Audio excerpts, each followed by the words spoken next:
Okay, it appears we're still live.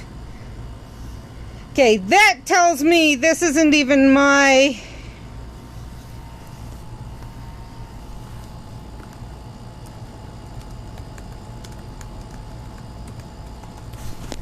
Okay, that tells me one thing. So, just so you know, Omelette, until just barely, still showed me live.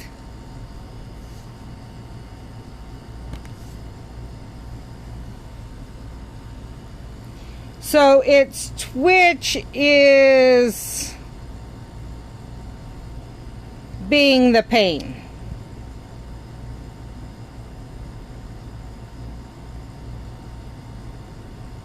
I have no clue. It's frustrating. So my Omelette still had the viewers on when Twitch all of a sudden went, you're not live, but Omelette has not stopped the live stream. So that tells me it's Twitch that's acting up.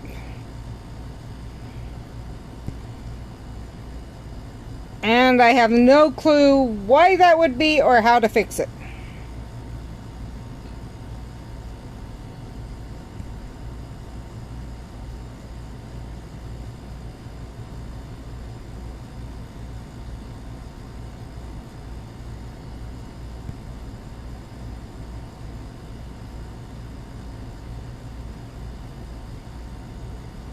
So all I can say is we can either quit or we could keep attempting.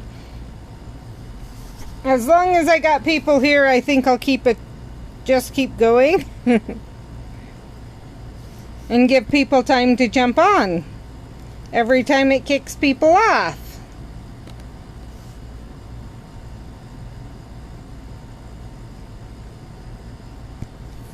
So I will warn in the chat. And I'm going to put this in the chat in just a minute. I will warn in the chat before I totally get off.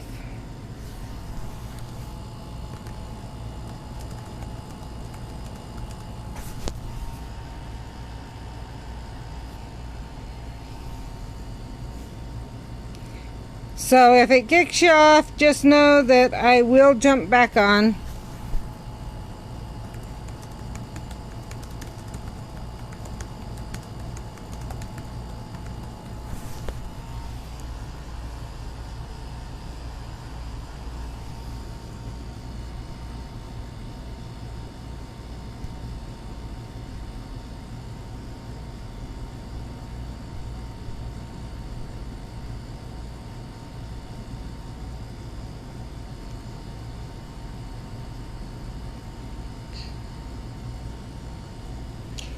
Because, like I said, the Omelette, that works.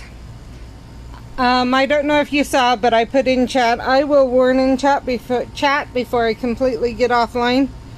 Because Omelette was still going, so that tells me it's not my internet. It's got to be something with Twitch going on. So, let's see. This is what I was thinking of.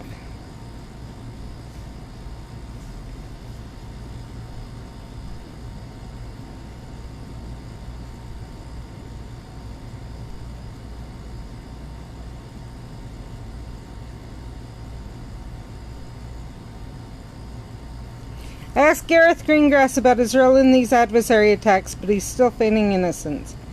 While you were talking with him, did you mention that I've been receiving bits and pieces of his memories in my dreams? No. Why? For possibly the first time since adversary attacks began, my dreams following the search were normal. No memories leaked through. I thought perhaps you had told him and had used something similar to occlumency to guard his mind. The most likely answer is that he caught on himself when it became clear we were suspicious of him. If that's not the case, then, well, that raises all sorts of new questions, doesn't it?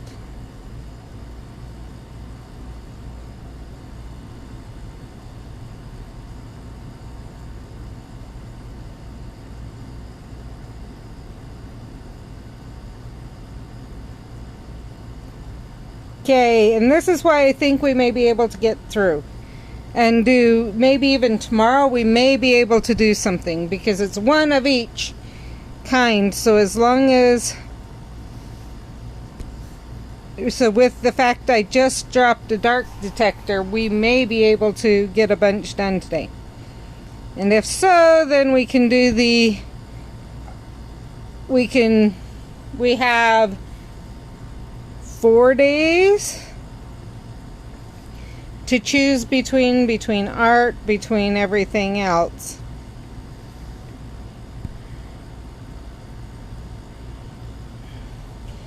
And then I have to figure out how do we choose when we're figuring out. Because that's also part of it. I need to put 1, 2, 3, and maybe 4 art streams. And 1, 2, 3, and maybe 4 writing streams. And then from there, have people choose on if it's art, what type of art. So, that's a multi-poll.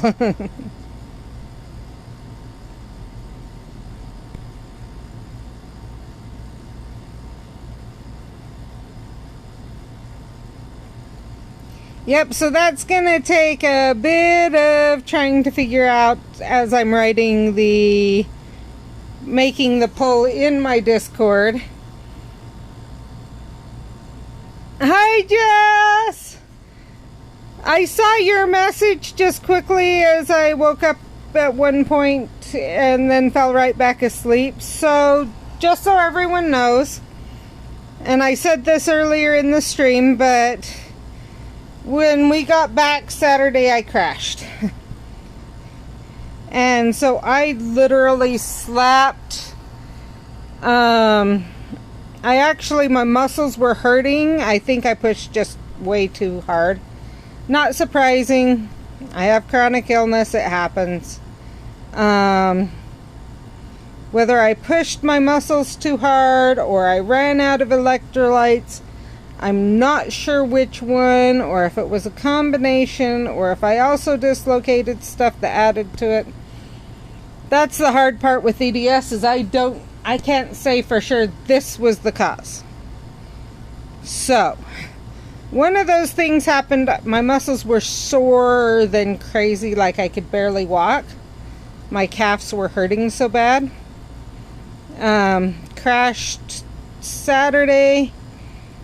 Sunday I normally don't get on anyway, so I caught Sacrament online, which Jess will understand, other than the fact that when she left we didn't have Sacrament online. Now most wards, or at least a lot of the wards, actually have Sacrament meeting online, Jess. You can't, obviously the sacrament's different, but you at least get the meeting online. So I got that portion, and they've gone to just a 2-hour block rather than the 3-hour that they did for most of our lives. So it's a 2-hour block, and the first hour I was able to catch. So I only missed out on an hour of that. And I slept all day yesterday and part of the morning today. So I was actually glad that I had that recovery time rather than having to tell you guys, I'm not feeling the best, so it's a short stream or whatever. I might have done it. I might have tried to push through. But it doesn't matter because I didn't have to worry about it.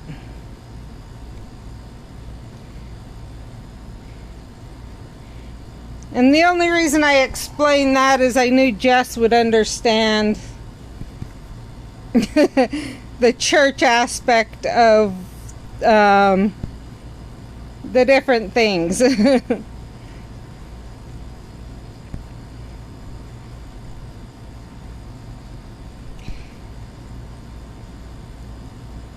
You do have to get permission from the bishop, to do the sacrament at home, and they've basically, in our stake, they want people coming to sacrament. So right now they aren't giving permission. If I can't for a while, then I will ask. They do come out on fast Sundays if there's people who are frequently not able to make it. But yeah.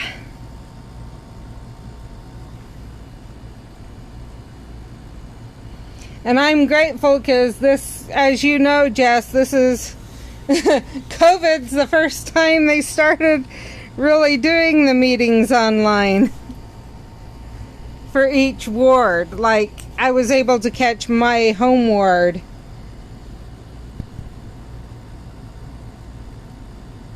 Yeah. And where I live, lockdown's been lifted. In general. Like, no masks are required at church, the works. So that's part of the reason that, and that started in May, so it's been a couple months already.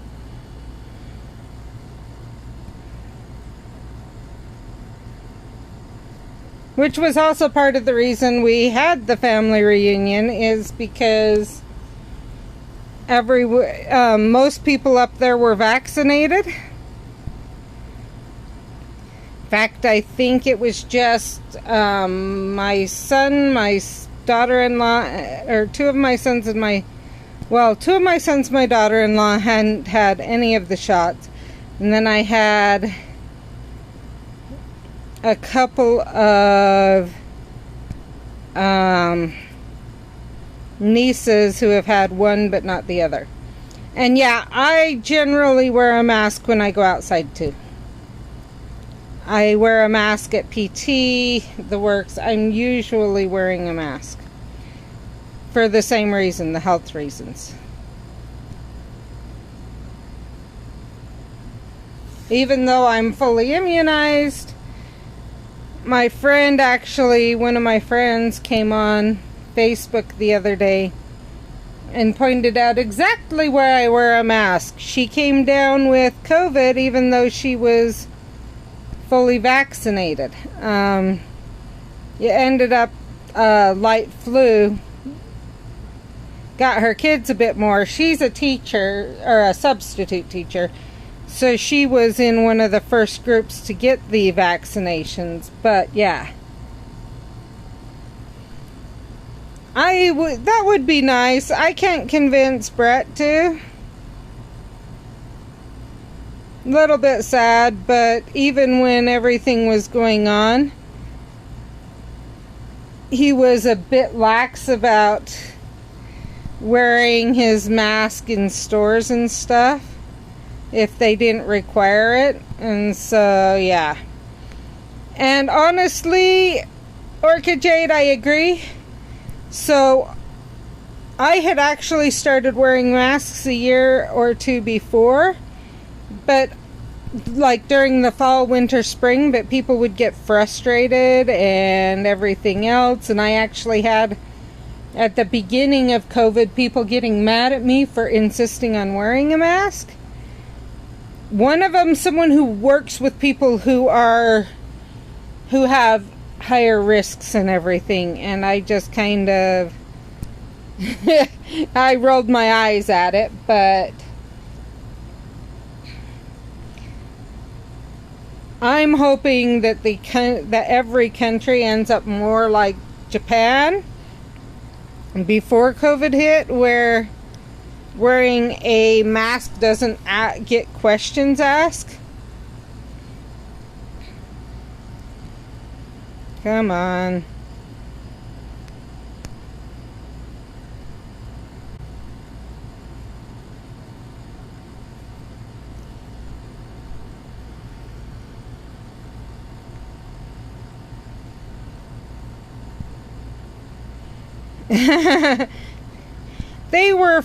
they were like, it doesn't do, so this guy, well, I researched masks, and the type of mask you wear doesn't do any good for anyone, for you or anyone else. And I'm going, bull crap, you don't know what you're talking about. And his thing was, the virus is so small, masks don't help. Well, I found out that it was only within a month after him telling me that he wasn't even working there anymore. So, but I figured I'd come to some realization in that time that with everything going on, that it wasn't going to work out for me anyway.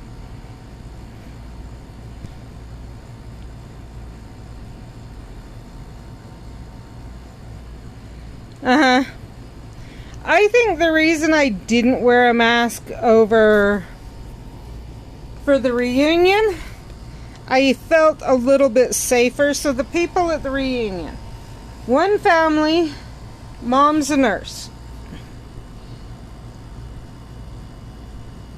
Another family, she has had a transplant. Another family was us. Then there was mom and dad, and there's only one other family there. So other than the nurse's family, the kids are all teenagers, I believe. So I wasn't quite as worried there either because of that. And so it seemed a bit of a safer in outdoors.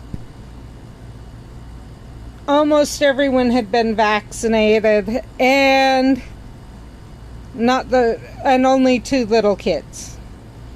And by little, I mean one I think starts kindergarten this fall, and the other I think is in like our 2nd grade. So we're talking like 5 and 7. And then the rest older than that.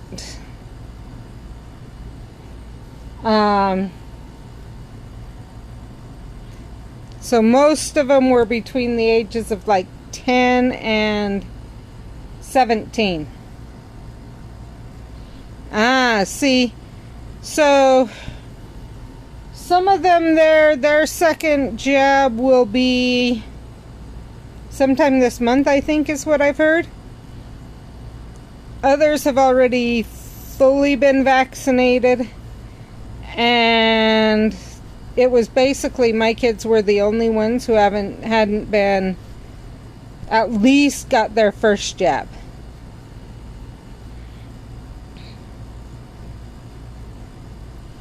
So that also adds to at least I'm not sure on the one that got the one that has had a transplant. She may not have gotten one. I'm not sure there. Just because they may have decided that would have been, they would have had to balance the risk of getting the vaccine with the risk of the lowered immune system from the anti-rejection drugs.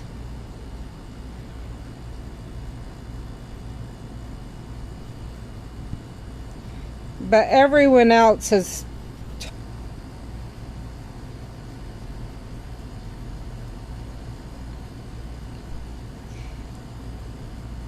if it were my family, well, even my family outdoors, they're a lot more, I know either they've got it or they're more careful.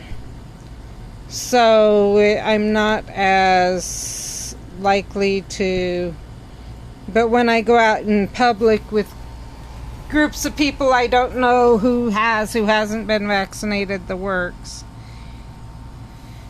I'm more careful.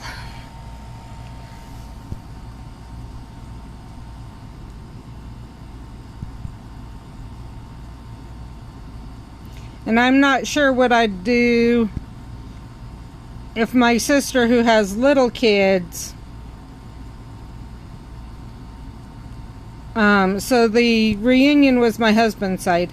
If my sister, who has little kids, were to come to a family event, because I know none of them have been vaccinated, both because of age and because they've had adverse reactions to vaccines in the past.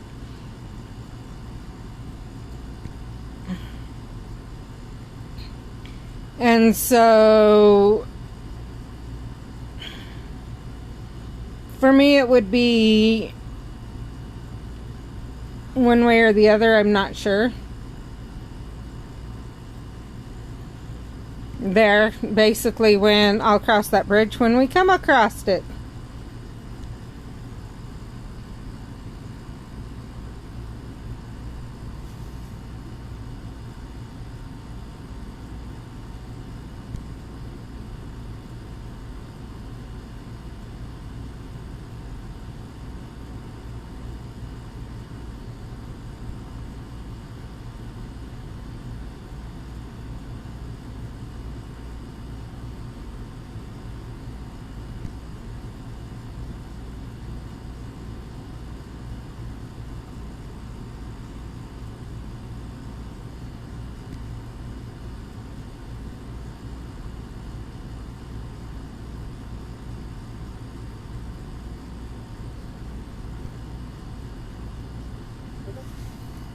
So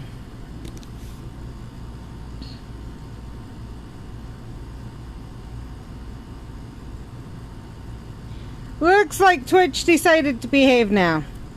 Hopefully. Hope I didn't just jinx it.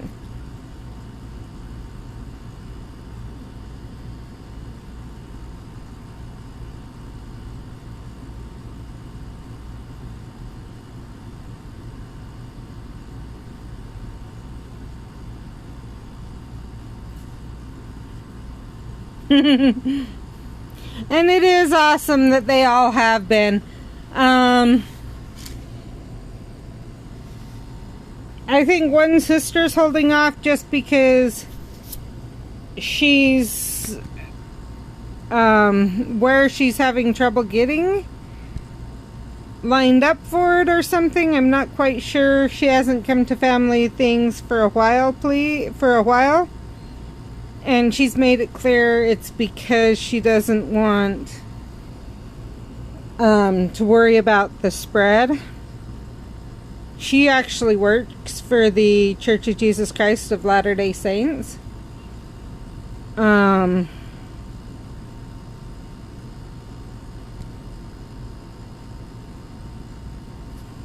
That's cool that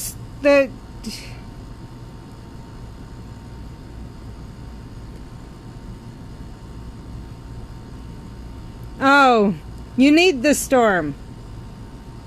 Okay, sorry, that's not cool then. So it's like us when we with the storm. Can't Germany just send us their storm?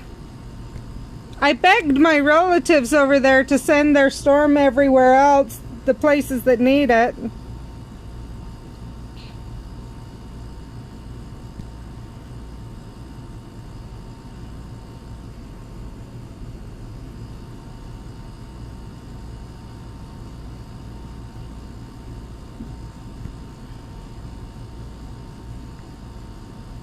Yes, Germany's hogging the storms, but that's not good for Germany either. I'm not exactly sure what I don't remember what 32 degrees Celsius is, but I'm not jealous.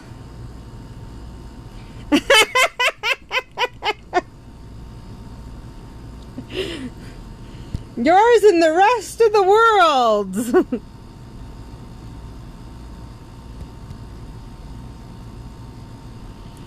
I don't know if you heard the latest here.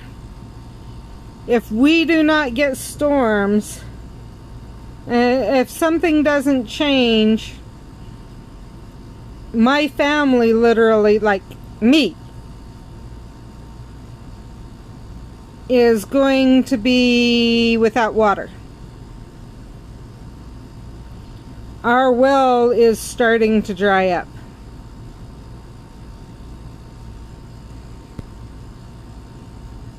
That's how serious it is here.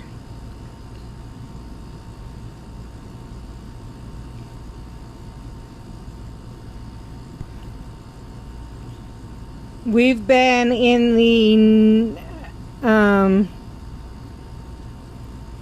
90s to hundreds, which isn't bad for Utah, but it's hot.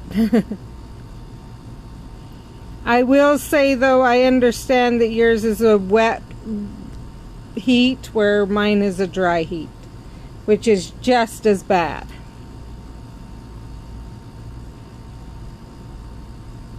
I agree.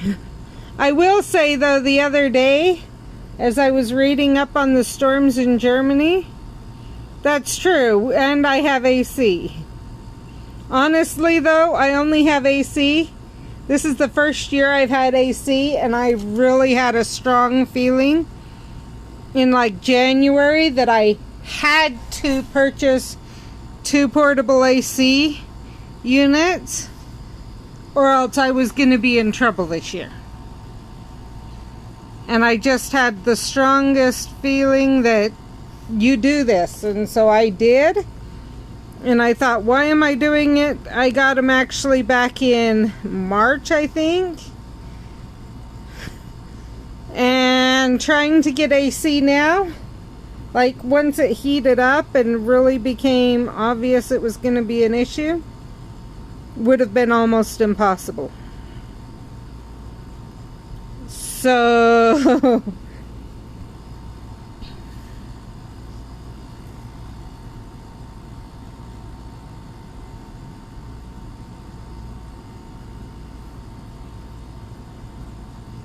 So I was grateful that I listened to that feeling, prompting, whatever you want to call it.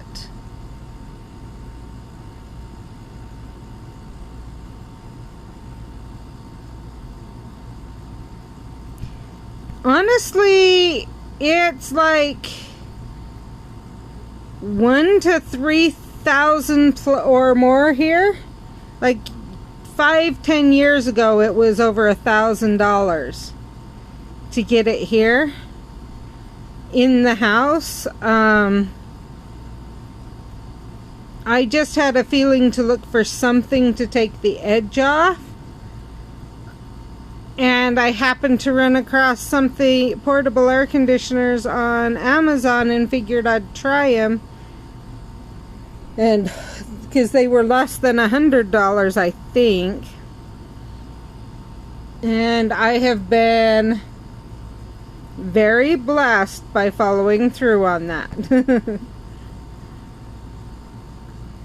So it's not house air conditioners. Like, my whole house is not air conditioned. We have 2 room air conditioners. Of course, with the results I'm getting from the ones we have, I'm tempted to just buy 1 or 2 more next year and forget about worrying about house air conditioning, because I can just use the room ones in the specific rooms we're in and turn them off when we're not in them.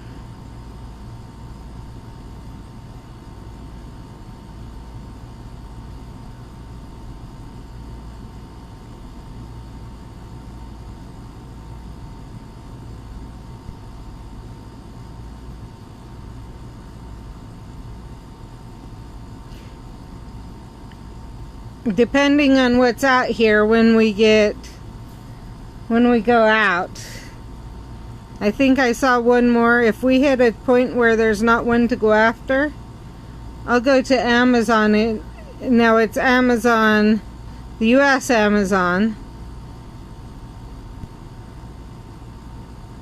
but I can show you exactly what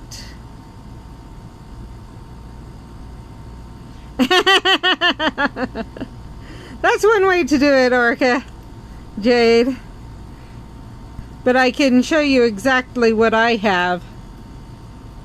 I ran across. Finally, we got the eye!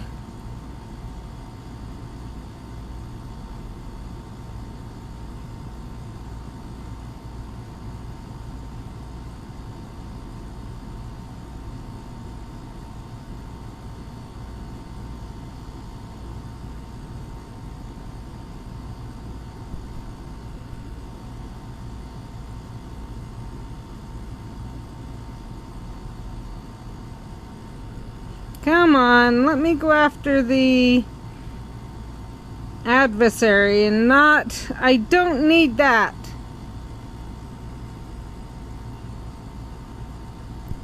There. I'm just gonna run from that right now, because we don't need that one.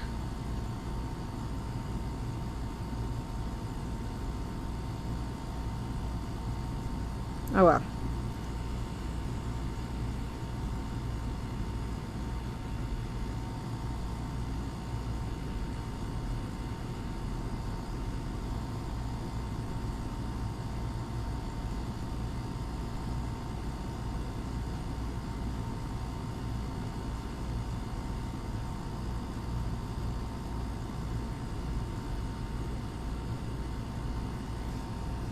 So this is what I found. 10,000 BTU portable air conditioner with built-in dehumidifier function. Fan mode for 300 square feet. Yeah, I could see that, but I don't blame you for doing it either. I will say I don't like the window mount exhaust kit. I actually went and got some foam board at our local Home Depot, and I made a window mount exhaust kit with that and duct tape. So it's $400 right now. I don't remember what I paid.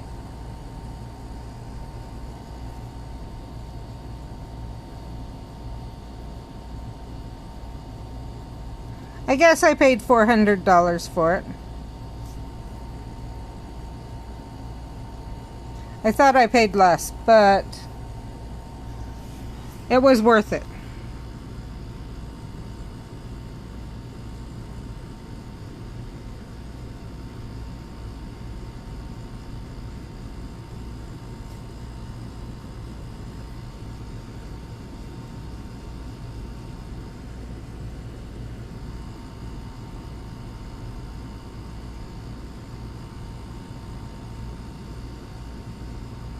Okay, don't see anything. I'm gonna quickly show you.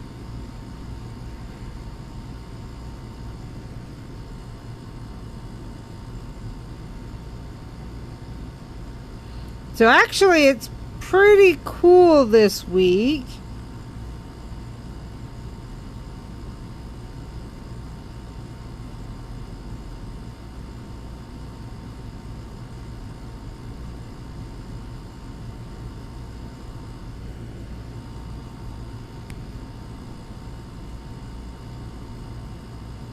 It's cooled down, it looks like.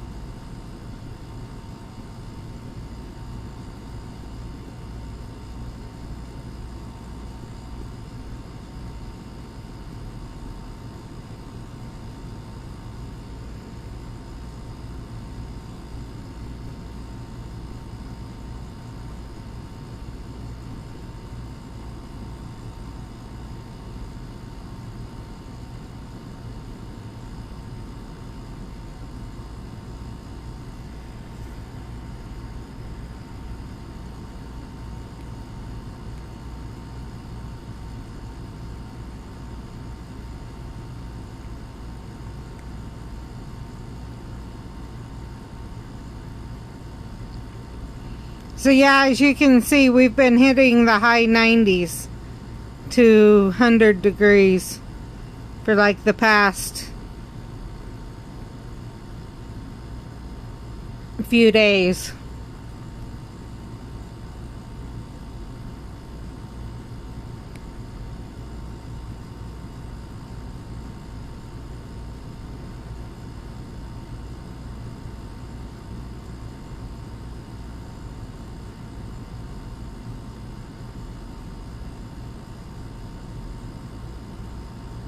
Hundred two,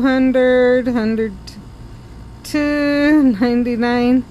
So the 5th was the last time it was under the high 90s. That one was 93 on the 5th, so that's like 14 days ago. We did hit 95 on the 10th, which was 9 days ago. And today's actually, it looks like gonna be a mid to low 90s.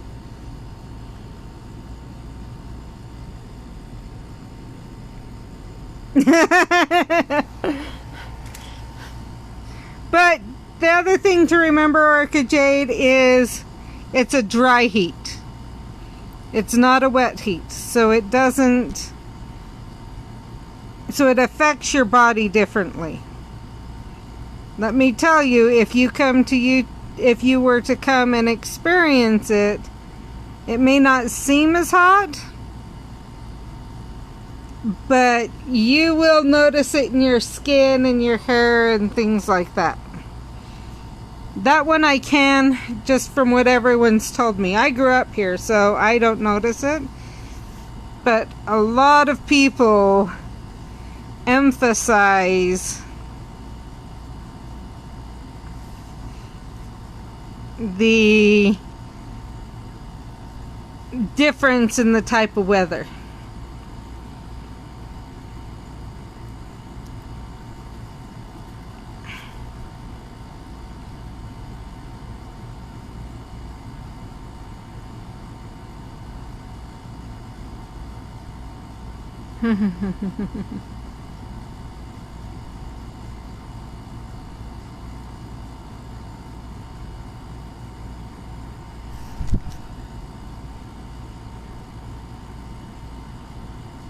And I will say, when I went to Nauvoo, where it's a wet heat, I could barely breathe, even though the temperature was cooler.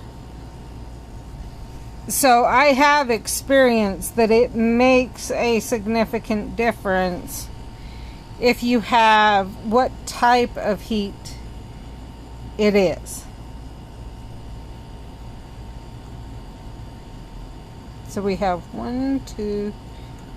6 more types to find. And I'm debating on if I should drop another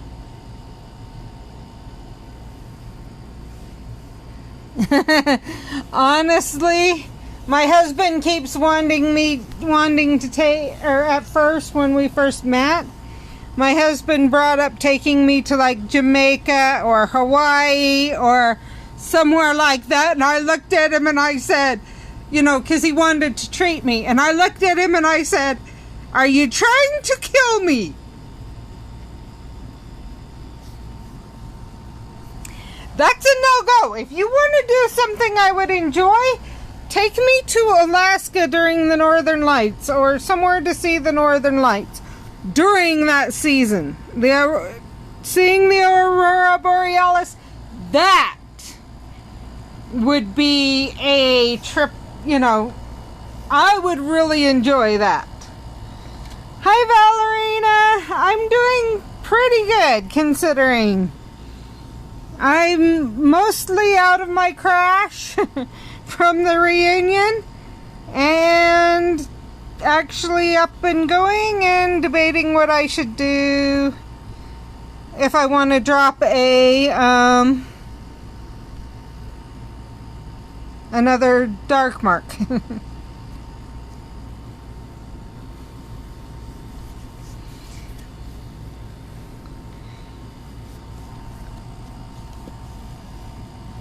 And we're just talking temperature and whatever else. I will say we could definitely, if anyone's in the praying mood or whatever, we can definitely use prayers.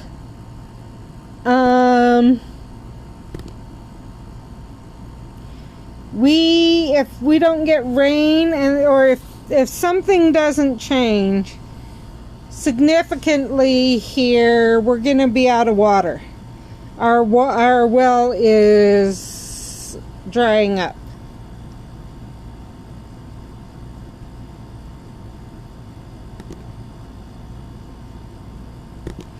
So there is that.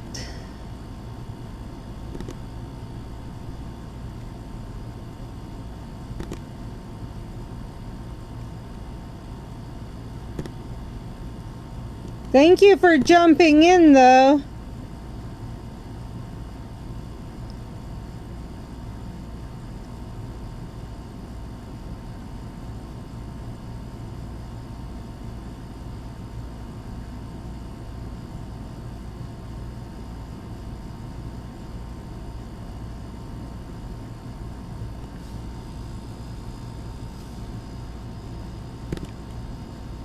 I really appreciate you coming by. Let's see. Utah! So, I bet Jess could have even guessed that one, even if she didn't remember. Yes, I happen to live in the hub of the Church of Jesus Christ of Latter-day Saints. So, but honestly, we really have not gotten any rain since like February here. And I live in a part of the state that was called Cache Valley because it was really green and lush, and so the fur traders and stuff would make caches here for their beaver pelts, as it was a nice place to stop and relax.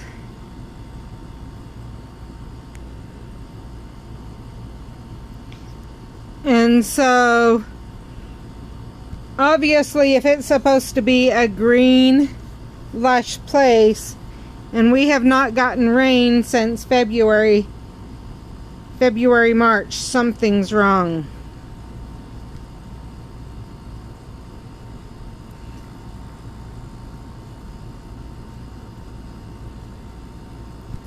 And I need to see this auto message.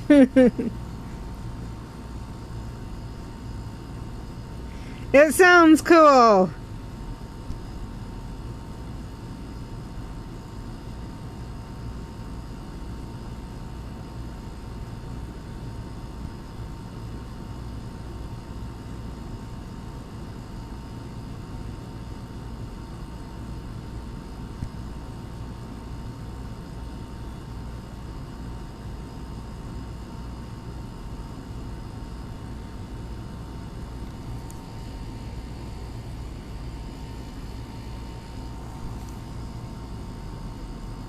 That's cool.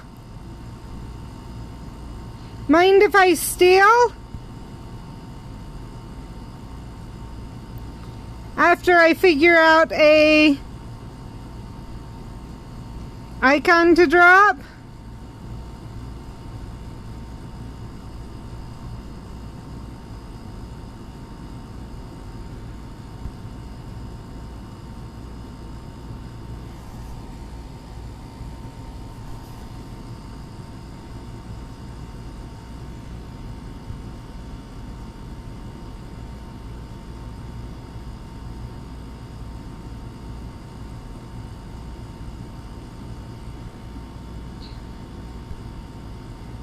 Will do.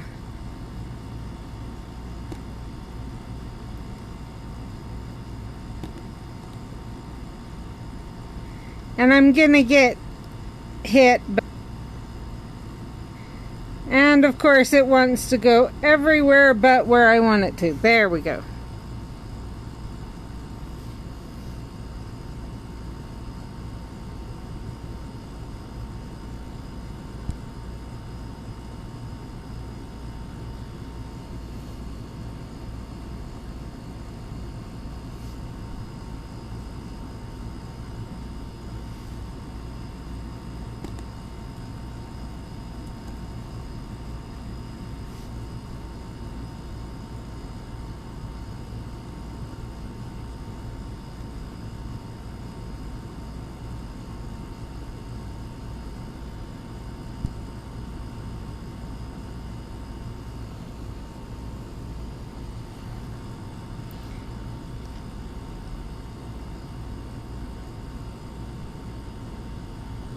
Actually, I might just use Amy for that and say that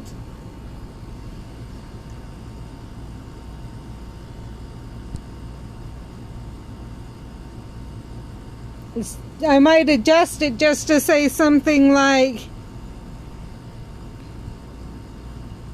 if you're feeling uncomfortable, drop it. But you can also use it, drop it otherwise.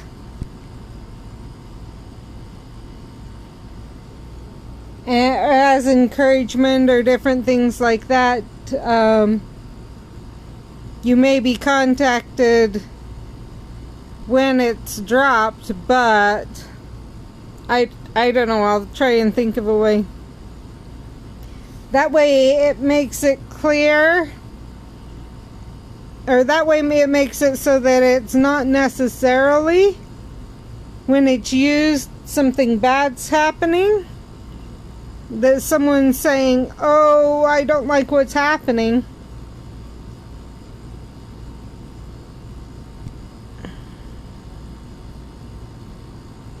But it could also be just regular too.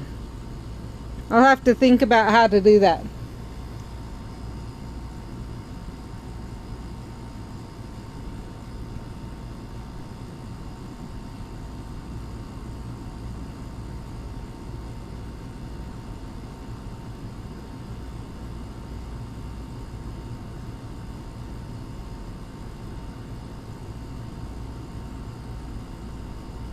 Maybe I'll just have people boink me on the head.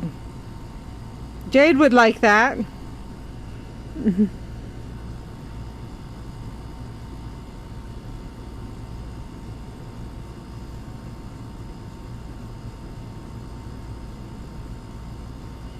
Oh my word.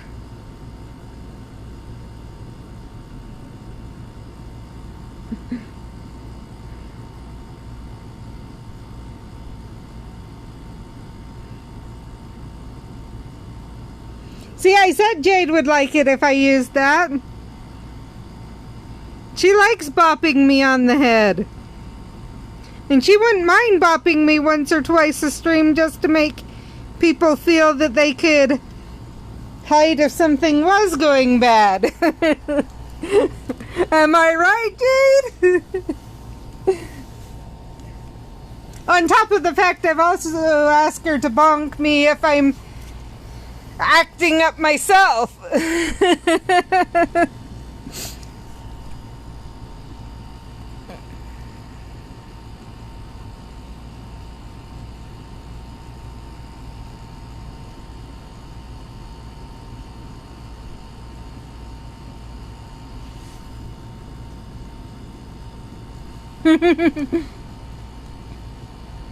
Exactly. And that way,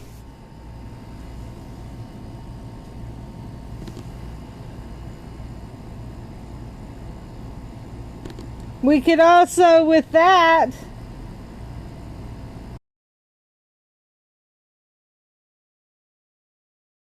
well, even then, I've asked, or I would prefer people bonk me before it gets to the point they feel it, they're feeling unsafe and about to leave the channel. Hopefully we're still here.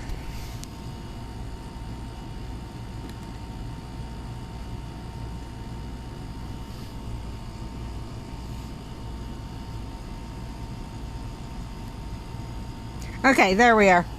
So I would prefer people bonk me before they feel unsafe enough they feel they may need to leave the channel. So this way, I could say, hey, bonk, you know, if anyone in the chat is going too far, me or anyone else you feel is, you know, pushing the boundaries of bonk us so we can keep a heads on it. Yeah. Oh, and I totally get that. I'm not saying, I'm more saying that for my channel, how I could adjust it.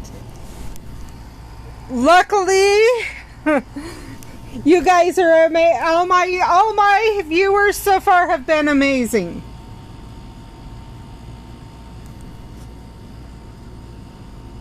I will say on all of Twitch, I think there's only one person I have blocked.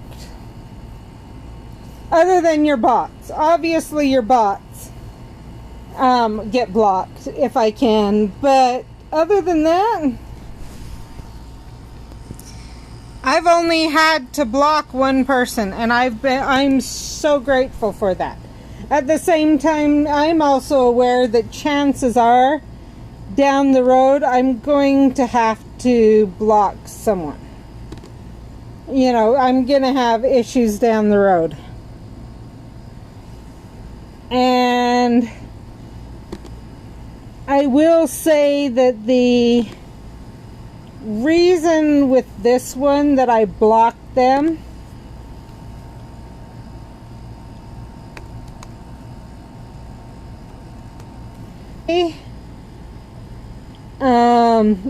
if they came into my chat and acted the way they did, I would not put up with it. And it had actually got bad enough that I was annoyed at them. And I try not to get annoyed very easily, and I think you guys have seen I let a lot slide even if I may not agree with what they're saying or whatever. But this person was just like, I couldn't take it. And so, and it wasn't even directed towards me. It was directed towards a different streamer that I will say is a hugely amazing person. It might be the same person, I don't know, but I know that a couple weeks ago the streamer had warned them, had given them a warning that if they continued doing certain things they were going to be blocked. And they pushed not quite to the edge, but right there on the edge. So not enough to be blocked, but enough to that I just finally said, forget it. And I'm like, well, this way they won't follow me into my stream.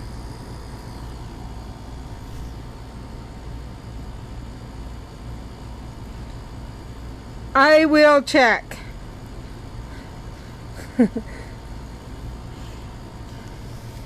If so, if it is the same one, I may let the other streamer know that there was a problem in your stream from it. And I bet that streamer would kind of get upset, and it may be enough to have them say forget it. So I don't know, we'll see.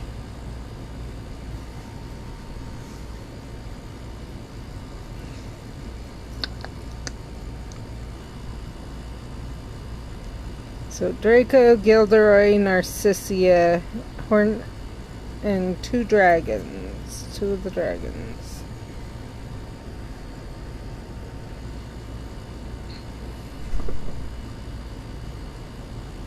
But I just, it was, yeah. I totally get, you know, a little bit of joking or this or that, but it was just one of those things that build up.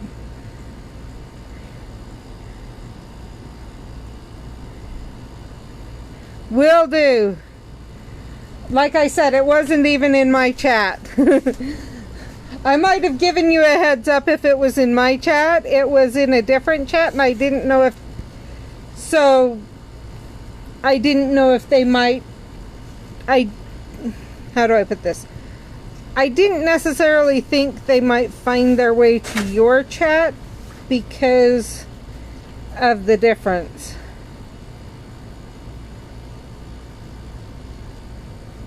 I can see that. And I will say it wasn't Jade's chat either. It was someone else's chat.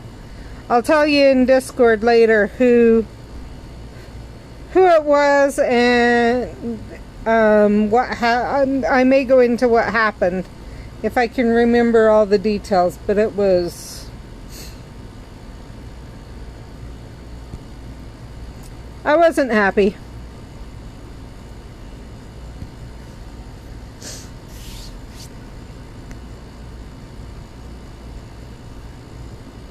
And the person who, the streamer knows who I'm talking about because I messaged them and said they're better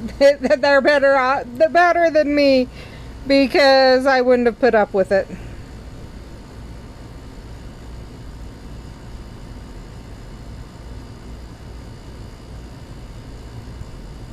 It's possible, but it probably wouldn't hurt for you to at least have a heads up.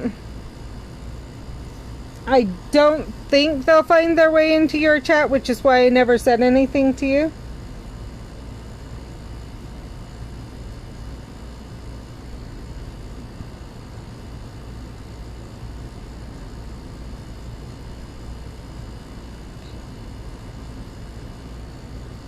And as I said, in my case, I just put a general block on them.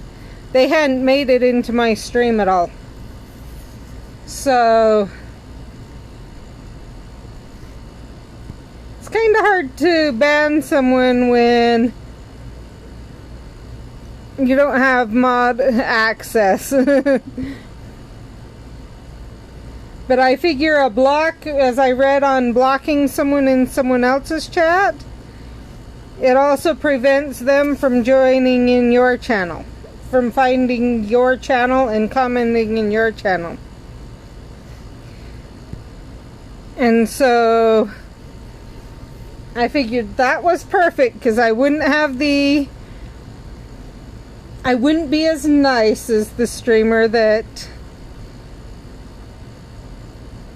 had it happen with in their chat. It does make their chat kind of interesting at times because it's obvious they're answering questions and stuff. And I'm going, okay, I'm missing something somewhere, and then I realize, oh, they must be in chat.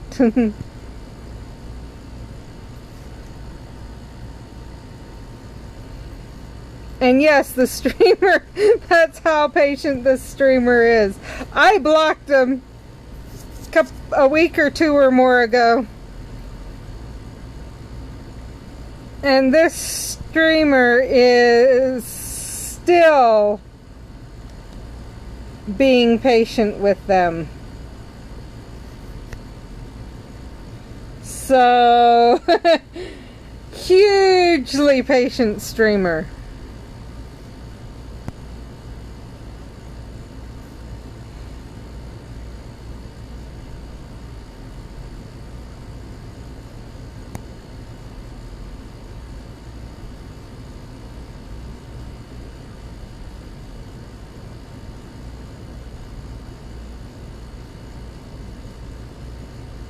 I'll tell you in chat, or in the Discord, when I tell you who it is, because I will say that this person, yeah, there's no guarantee. So the streamer already knows that I think of them that way, but at the same time, I'm not sure if the person who did it is blocked from even being able to find the channel, or just blocked from commenting. And I don't want to call out and make problems where maybe they're learning their lesson. I know that was one reason the streamer didn't block them, is they were trying to help them understand that from what I understand, help them understand that what they were doing was inappropriate.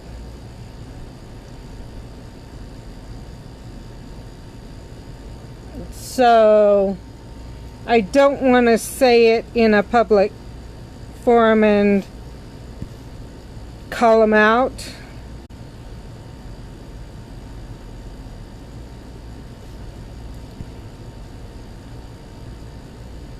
But also because I think you'll agree that with me that the streamer has the patience has extreme patience once you know who it is.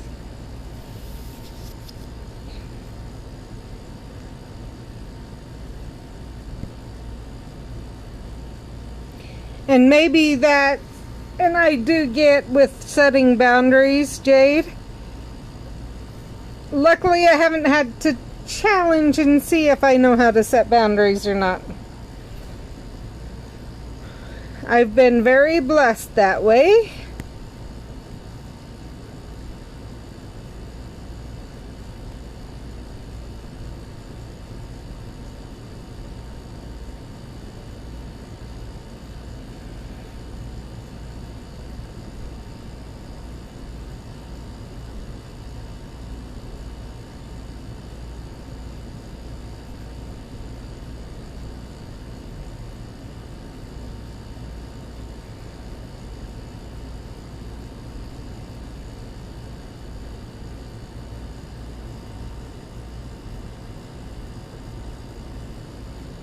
Yeah.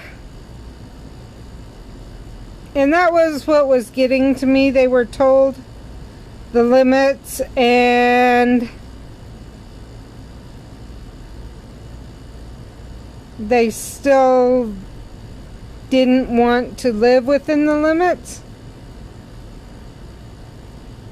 It was at least was what I picked up. And I think part of, for me,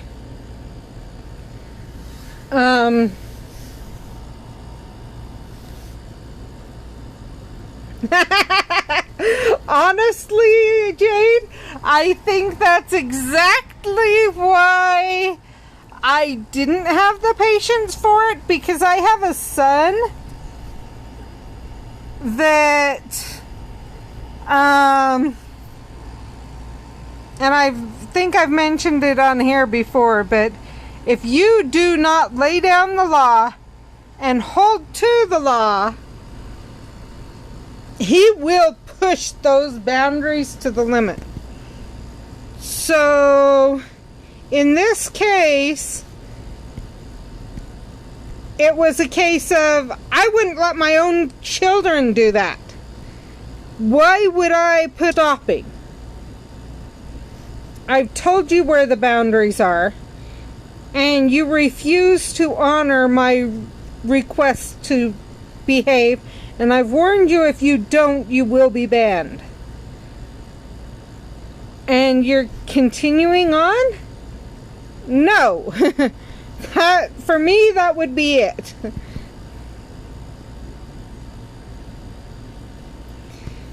Probably because I do have a son that literally, if you don't do that, like if you warn them,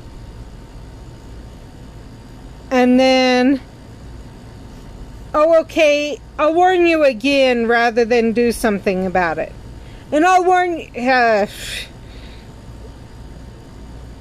let's just say it would not be pretty. It would not be pretty.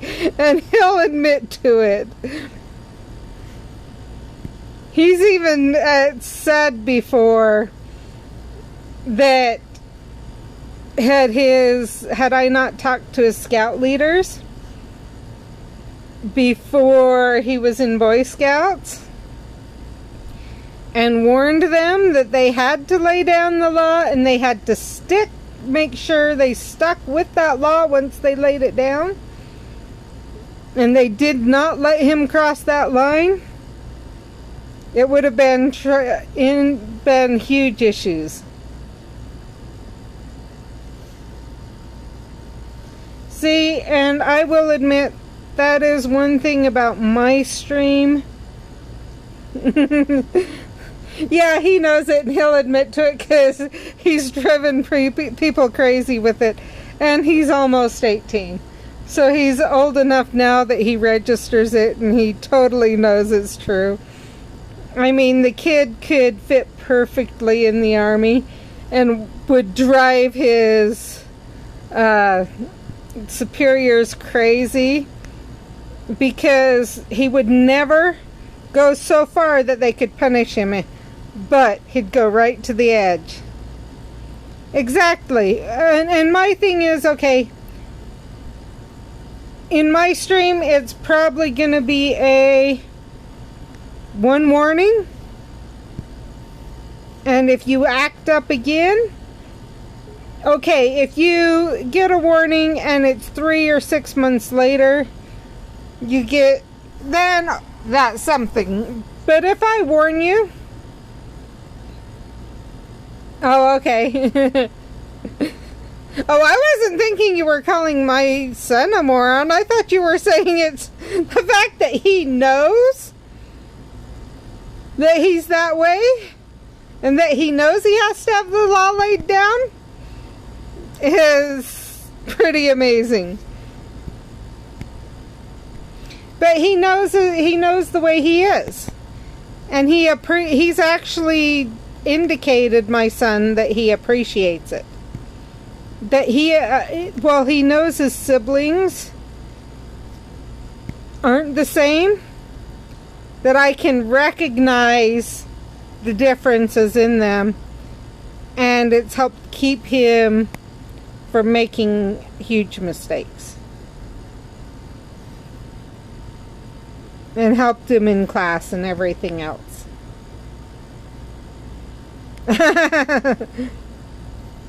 See, and in that case, so honestly, if someone came, and I'm going to be completely honest here, if someone came in my stream and I warned them and they continued, I would probably write them and say, listen, I gave you a warning, and I wouldn't accept this from my own kids even when they were little. So I'm sorry, you're gone. If you want to be unbanned in the future, you'll have to prove to me somehow that you can follow directions.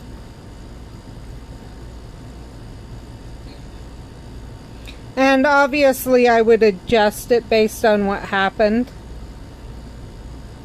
But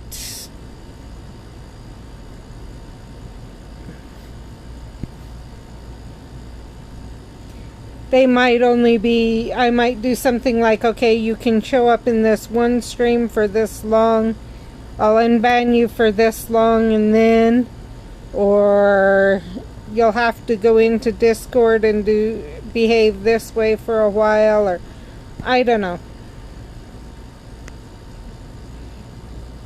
I think I would tailor that, but like I said, it wouldn't even be a 3-strike rule. And I'll be the first to admit that. Because I just, And part of the reason for that, and my son laughs when I say this because he never understood why it's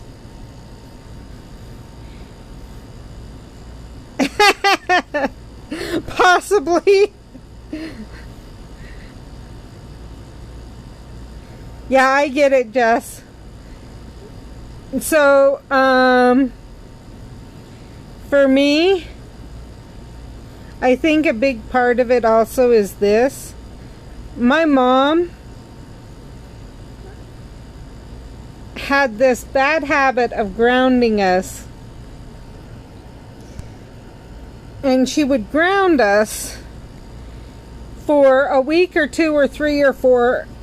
If I pick that up one more time, I guess I go after it. Since it won't let me get the other one without going after it. Anyway, a week or 2 or 3 or 4, sometimes months in a row. And me and my siblings would look at each other. Wouldn't say anything to Mom. Would smile knowing that would probably, like if we were grounded for a month, it was actually a 2 or 3 day thing. If we were grounded for a few days to a week, it might be as little as a half an hour later where she's forgotten about grounding us. And so we laughed at her punishments. Because they were always grounding us. And depending on what else was going on, if we could get her distracted, we could totally get out of punishment. For doing all these bad things. So there was nothing to prevent us from doing these things she didn't want us to do. And so I determined when I was young that when I grew up and had kids, that would not be the case with my kids. I would only give punishments that I would remember. That the punishment would always be something either that would happen immediately or somehow I could remember. And so for me to say, okay, you have like 3 strikes or however many strikes, because am I going to remember how many strikes you're on? And if you ask my son, that answer is no. And so, will I remember I warned you? Oh, yeah. Because of the way I am, I won't put up with certain things. But will I remember how many strikes you're on? Probably not. So, basically it may sound bad, but it's, one reason for immediate action on everything is to make it easier on me so I don't have to remember.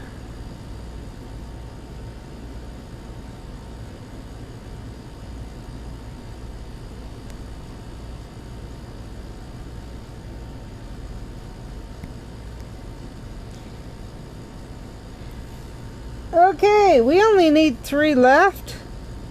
We only need 3 more and we have plenty of time. I think for sure tomorrow's stream is going to be whatever the community votes on.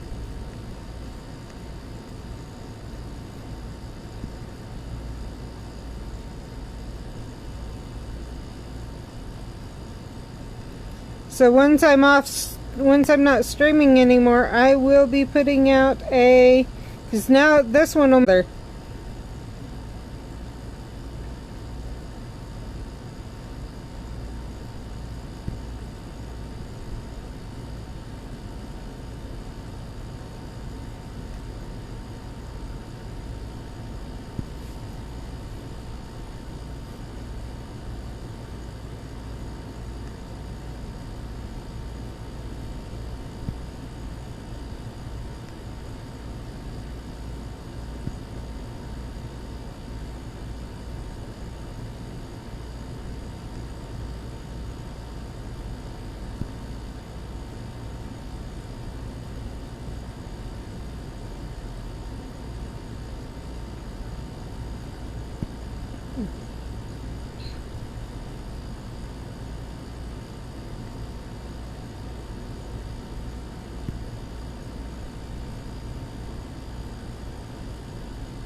So I don't know if you heard just some of the things we're thinking of.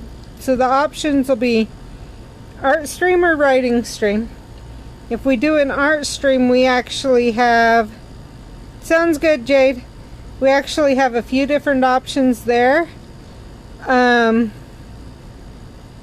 We can do EDS stream, where EDS related art, to tell a bit more about EDS, things like that. Some of the ideas are, I have an octopus one that I can explain a bit about, and even zebras can make music, because a lot of people feel that playing music with EDS is basically impossible, and talking about that.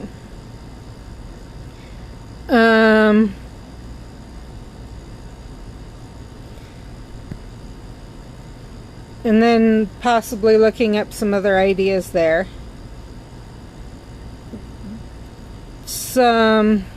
If we go with the Harry Potter themes or whatever, we could do Luna's hats, like a collection of thing of Luna's different hats. We could do Luna's house, Luna and Rolf's house. We could do a thing of the Wizarding World with the changes I've thought of doing for Hogwarts.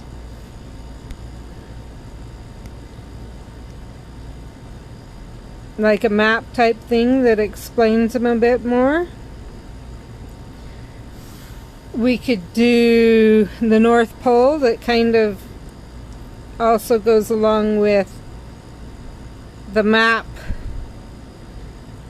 that I was talking about, but it could be the North Pole. We could try and do a drawing of the North Pole,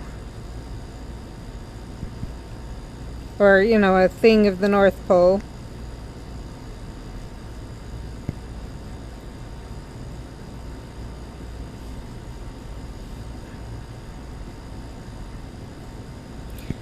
Because with my Animal Crossing stream, when I did that, I imagined that when they did Hogwarts, when they rebuilt Hogwarts, they would make it not quite as easy to access all of Hogwarts, so that they could protect better the students. And so in my mind,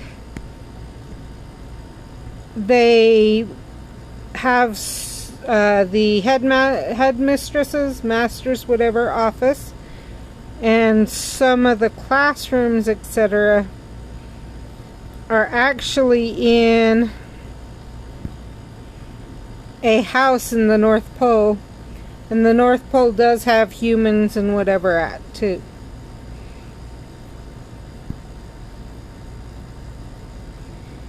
And so, kind of those lines.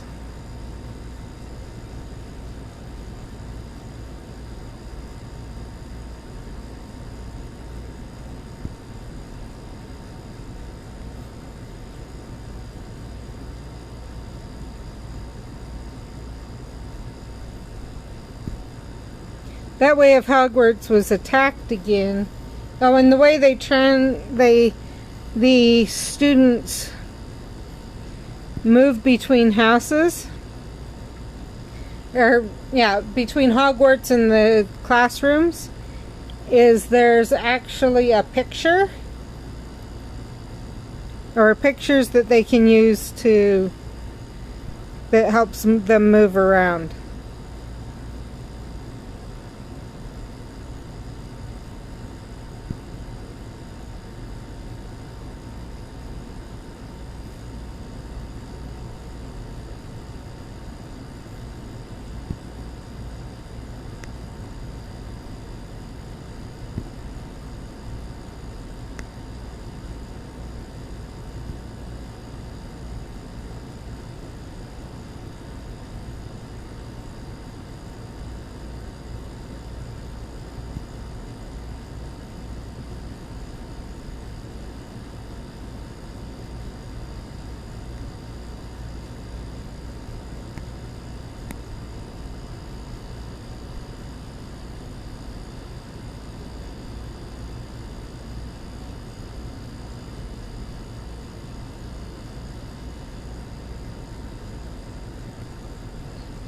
Welcome back, Jade.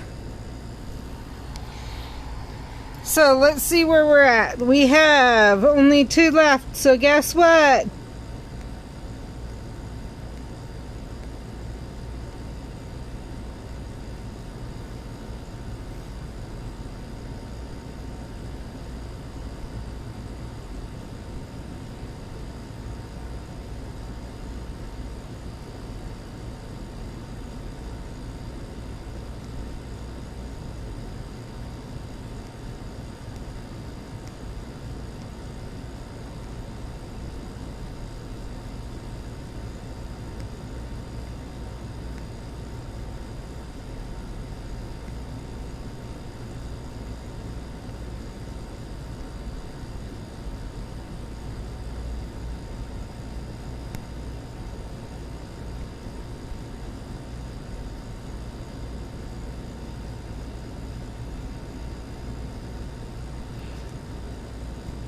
So yeah, that means we'll either be doing art and or writing the rest of the week, or a combination.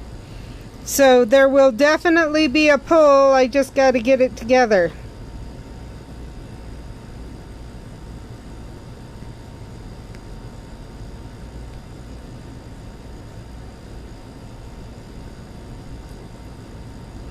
So you are going to want to check.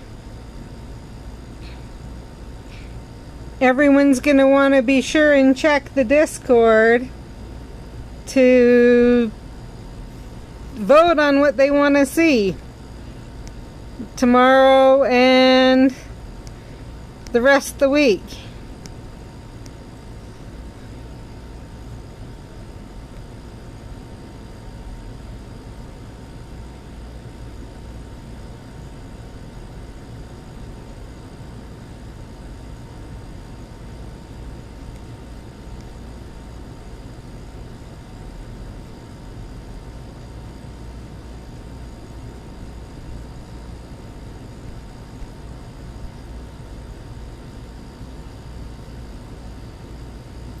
To help decide if I get to do Hogwarts, if I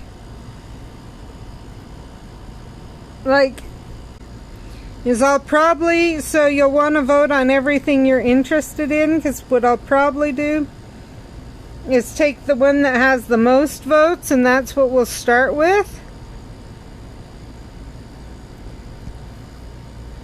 In fact, we'll see, I may say vote twice, or you can vote, yeah, vote for the one you want the most twice, and then the rest vote once, well, actually, maybe what I'll do, because I think if you click it twice, it unclicks it. So what I may do is have you vote for everything you're interested in, but have you comment with the one you'd like to see the most. We'll see.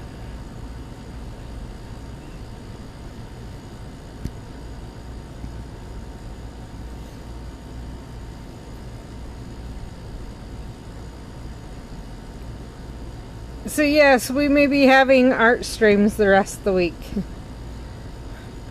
Depending, or a mix between art and finding out what happens at Luna's house and whatever else.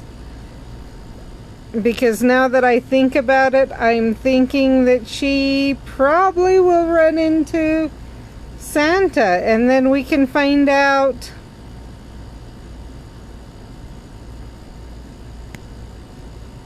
have they had Santa?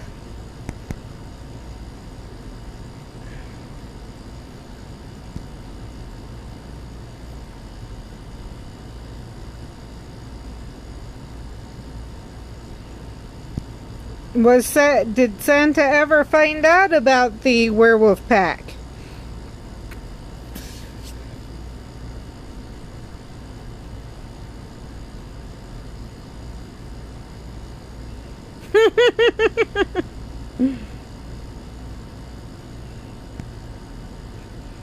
I can say right now, Luna, I could see it being a fan theory, but Luna is not Malfoy's sister.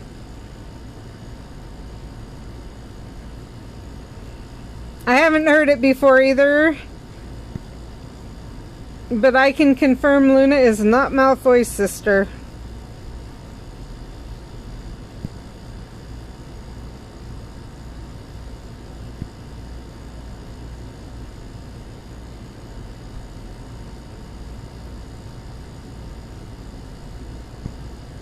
Now it is possible maybe somehow they're related. I'd have to do some looking into that, but they are not brother and sister.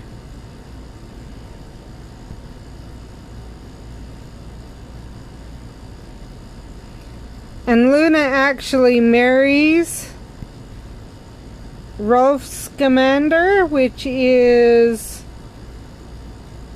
Newt Scamander's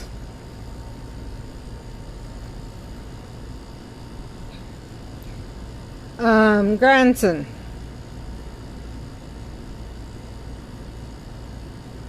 Hi, Christy! Thank you for joining. I was just saying that in my Discord, or a little bit ago I was saying in my Discord, we're gonna do it may be a multi-part poll, but we'll have a poll for what we do the next few days, because we are down to only two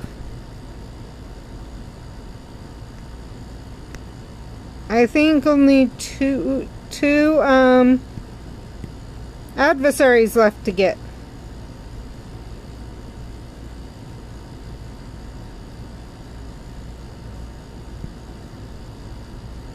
That is true. So Neville was using his father's wand, and so it hadn't chosen him. So when he went in to Ollivander's after his wand broke, he got a wand that, first of all, he was already starting to improve. Let me make that clear. But the wand itself also helped his confidence because it was loyal to him. If you're using a wand that is not loyal to you, you will not be able to achieve the full potential you could with a wand that is loyal to you. It's harder to focus your magic, different things like that. So part of Neville's issues was because he had been raised feeling like he was not good enough. He did not show signs of magic enough until his name did not go in the book until he was about 8 years old. His uncle was holding him out the window trying to scare him into using his magic, and his hand slipped and he bounced.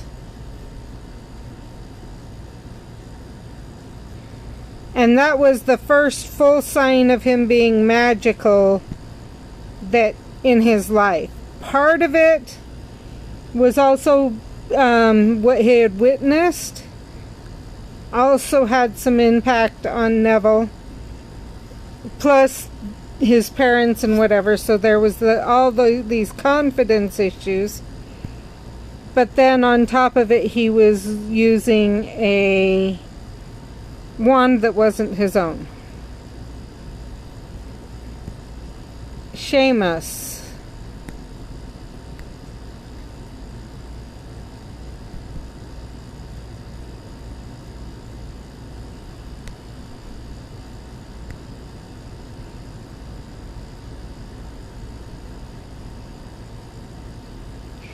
Can you remind me of their first name?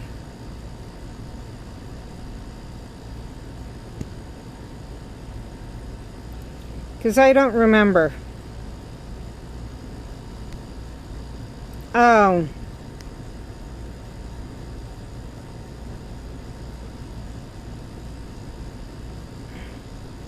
Okay. So if I remember right, he actually was a half-blood.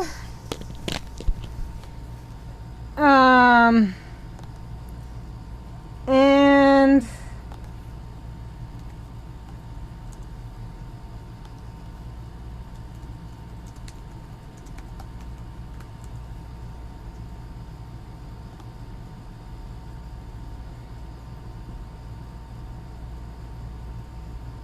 Seamus.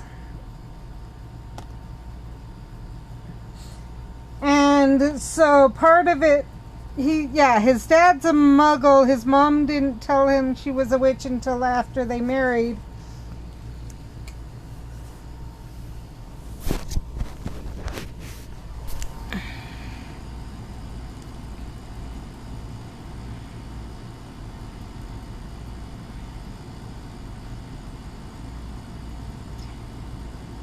And so I really think a lot of that was him trying to do more magic than he had the skills for at the time.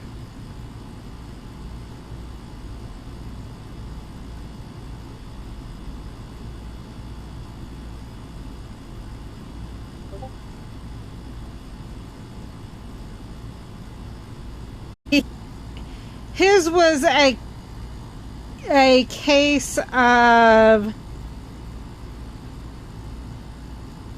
I think a lot of it was him trying to pretend to have more skills than he did. So one thing he also did that was he bragged that he'd been flying across the countryside on his broom since he was little. And I believe it was Ron actually stepped in and said that couldn't be, but I'm not positive. But basically he was bragging. And what happens when if we all know what it is to be that person what the people who brag are like. And his wasn't as so significant as a mean-spirited bragging as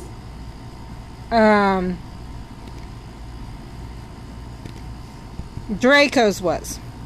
I think his was just to show that there are people who will brag and they're just funny, if that makes sense. It's not that not everyone who brags is bad. Seamus also, a lot of what he tried to do, he would push himself. He started his feather on fire because he couldn't get it and was pushing too hard. So just kind of the idea, Seamus kind of, what came across to me at least, was he felt he had to prove himself as good as everyone or better than everyone because he was a half-blood.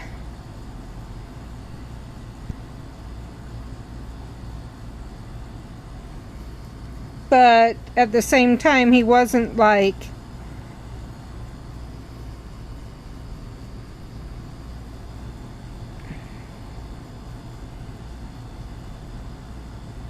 yeah, exactly.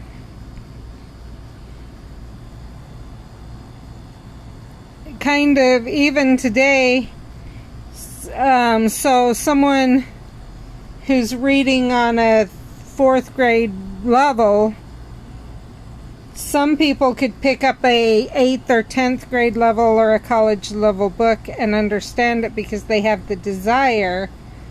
Others, they pick up the book to show off to their friends or whatever, and they quickly drop it because it's too hard.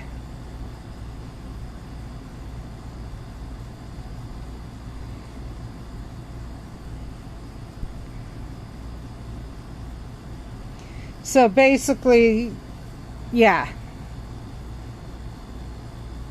Rather than understanding your own, and another part of it seemed to be that idea of understanding your own skills and capabilities.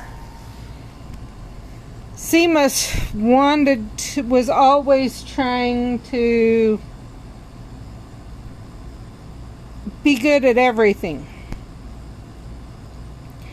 Rather than that idea of some people, or of going with your talents, and that generally talents aren't in every area. I mean, even Harry wasn't talented in every area.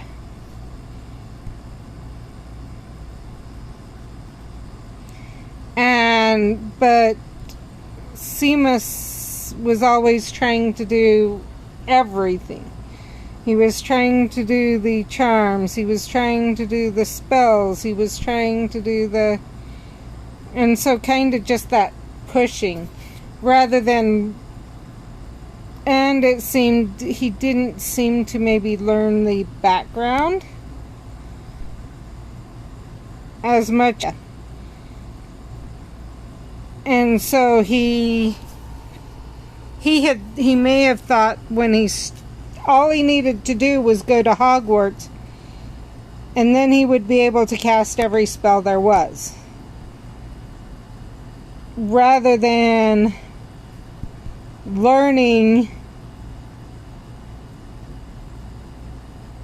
registering that he would need to learn the spells.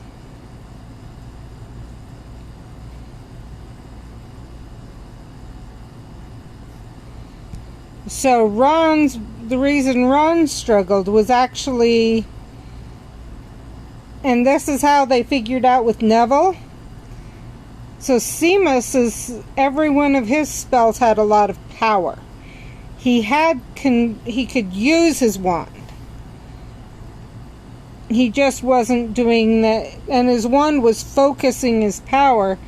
It just wasn't the right incantations or things like that. Whereas with Neville, he could cast everything correctly,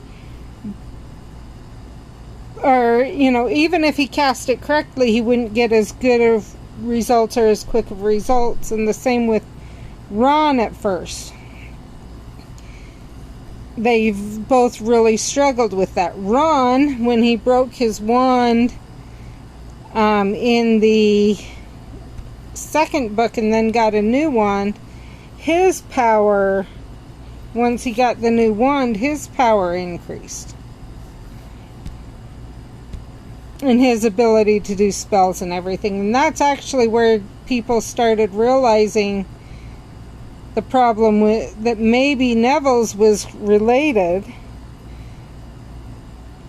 And then JKR later released that Neville was actually using his father's wand, hoping that his father's wand would help him live up to his father's name, rather than realizing that he was his own person and he needed to live up to himself.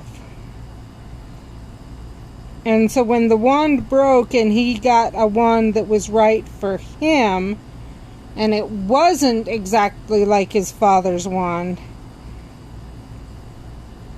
during that summer there was that shift of him being true to himself did not mean he was not also being loyal to his parents. So with Ron, In the first and second book, Ron actually had a hand-me-down wand, a second-hand wand. I don't know if they bought it used or what, but the third book, by the third book, he had a brand new wand. Like, they'd gone to Ollivander's and got him a wand. And you actually see that Ron doesn't struggle as much starting in the third book to cast spells and different things like that. It becomes a little bit easier. Magic becomes a little bit easier for him.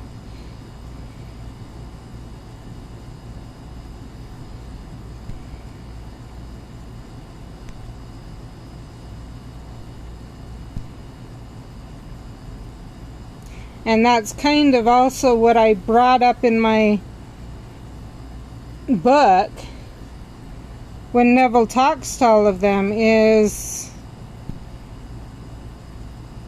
he kind of says, if you need help, come to me, different things like that. And part of what he would work with them with is, and with Amy, he tells her, find those things you are confident in and let's see what the difference is. And in finding that, then Amy finds her things are a little bit easier in this one she struggles in. She doesn't struggle as hard. And that's part of the reason that's in my book that way, is because part of magic is that confidence, etc. That part of magic is confidence, part of it is learning and not pushing yourself too hard. I can imagine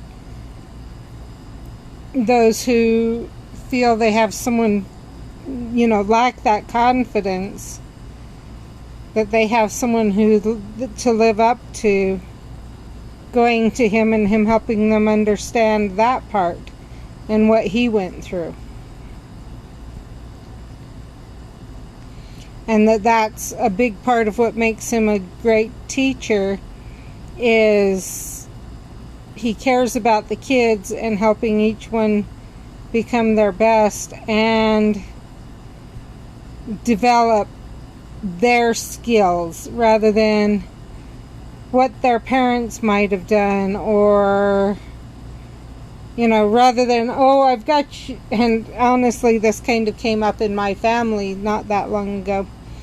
But rather than the idea of, oh, I've had your older brother and sister in my class and they were good at art, so I expect you to be as good or better. When maybe you have no skill in art whatsoever. Or maybe your art is a different form of art than your sister or your brother. Or maybe you are so amazing at math that you can do triple digit multiplication in your head, but that doesn't mean your younger brother or sister can do that. And that each person has their own skills and abilities. And I can see Neville working with them in that way.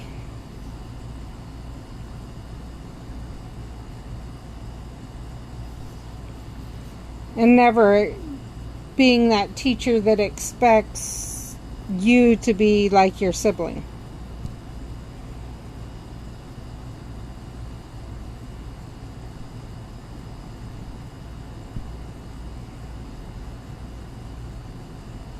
That's my feeling on Neville. And on how it interacts with magic, because I really believe, just like with everything, it's So one thing I feel on magic is very much a creative. If you're not creative, not able to think outside of the box and see outside of the box, it would be that. I really see that being how Petunia and what's his name, Harry's uncle were. We live in this box and this is the way it is and whatever else. And that's why magic could not display in their family. Whereas part of magic is the seeing the wonder in the world. Yeah, there's Mr. Dursley. I can't remember. It's not Dudley's his cousin, Dudley Dursley. Vernon, that's who I was thinking about. Dudley actually started to see a little bit of change, so I could see later on, like maybe in his grandkids or something, magic slowly starting to work the way in because they started to see another way. But to me, part of magic is that creativity. That being able to look at something and see something that isn't there and then make it there. I really see magic being a lot of that. And that's why I really feel like this game, I think, has opened people's eyes a bit more to, and I believe even the books, as people were given the freedom to dream, they dreamed more. So honestly, when I read books, I'm in the story. Like, I am 100% in the story. So like Harry's story, I lived.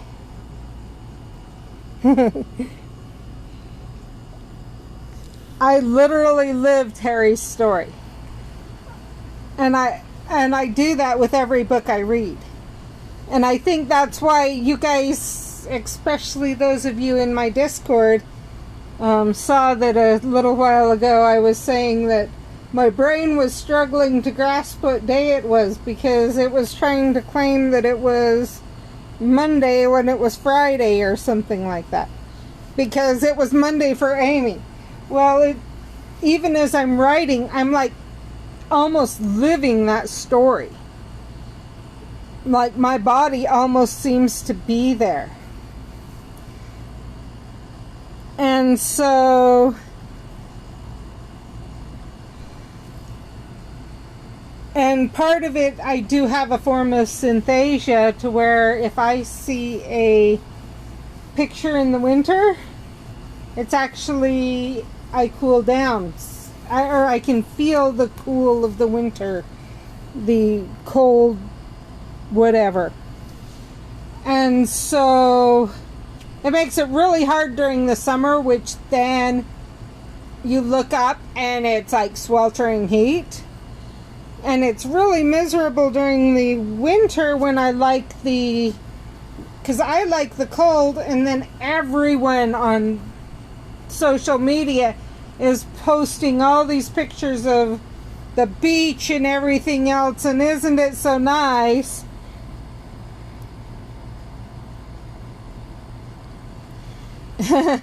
And then I'm like, let me enjoy my winter, please. But yeah.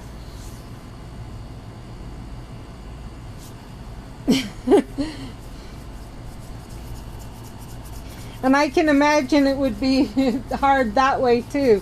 But that idea.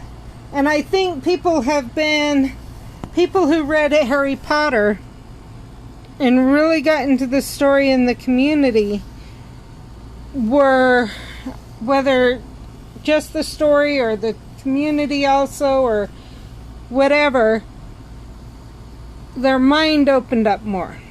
to things,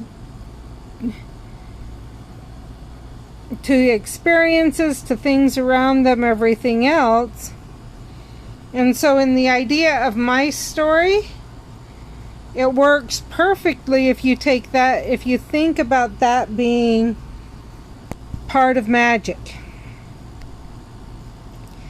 So why are more people showing a low level of magic? Not quite enough to get into a magical school, but a low level of magic that just a little bit of help, like a game or something to help direct their magic, could help bring out that magic more. So it makes sense in the view of the way I view magic. I can see that. So I have two sons who have autophenome synthesia, which means that, like in my story, it's black and white is the way it's written. Black words on white paper. In their mind,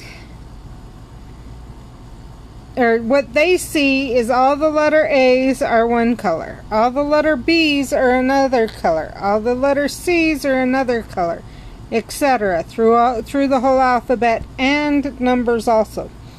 My one son, who can do triple digit multiplication in his head, actually says, I got talking to him, and we think that's why it's so simple for him to do math, because rather than seeing 353 as one number, he sees the different places in that number. He sees the 3, and then the 5, and then the 3. And so his brain is able to see it rather than as a full thing altogether, as different parts of the whole. So it made it hard for him to learn to read at first. It took both of them till like a long time to learn to read, but once they picked it up, it was easy.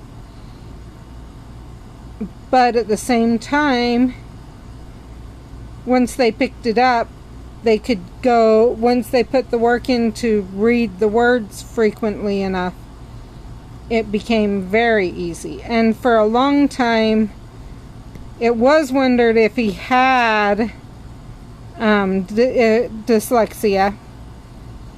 And we found out it was because his B and his D were very close in colors. And so it would give that same idea. But not all of it. It was confusing to them until we figured out the autophenome synthesia, because it wasn't all the time. Like, it wasn't every letter. It was just his B's and his D's. You know, so it wasn't all the letters that usually they have trouble with. It was just the B and D. When we found out the color phenome synthesia, it made it, and had him tell us what colors they were, it made it kind of obvious what was going on. And I totally get it on the cat. Sorry it took so long to respond there. I was trying to finish my thought. But yeah, I don't know if you'll be able to stay on if you go upstairs. I know it's probably getting later at night, and that may be so that you can go get the cats in and then go spend some time with hubby, and if so, I totally get it.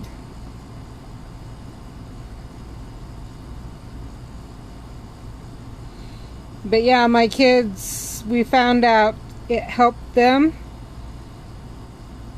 if the teachers printed at least the one, if the teachers would use a darker colored paper so that the light, because most of his were light colors, so it also made sense why sometimes when he'd read words, it'd leave he wouldn't see a letter. And we always wondered about that, and well, it really kind of made sense once. Come on, good. Once we found out what his letters were, that they were light colored, some of them were disappearing on white. So, all forms of synesthesia are a case of usually the way the brain's wired is a certain, I don't know exactly how to explain it other than most brains are wired a certain way, and those with forms of synesthesia actually use more than one portion of the brain. So when basically, like with me, when I look at a picture and I feel the cold also on top of seeing the picture, both sides of my brain, or more of my brain, is active at that point than for most people looking at a picture. Some other forms of synesthesia, my daughter can taste what she smells. So if she smells soap, some of the time, especially depending on the smell of the soap, if it's too chemical or things, she will smell the chemicals and she'll taste the chemicals, which really isn't very pleasant for her. Obviously, I'm sure you can imagine tasting soap isn't very... We all, or a bunch of us who were young, who were older, understand what soap tastes like. Now imagine having that happen every single time you wash your hands, or someone else washes their hands, or they wash a plate in your vicinity, or yeah, not very pleasant. But basically her taste and her smell sensors interact together. Other people, certain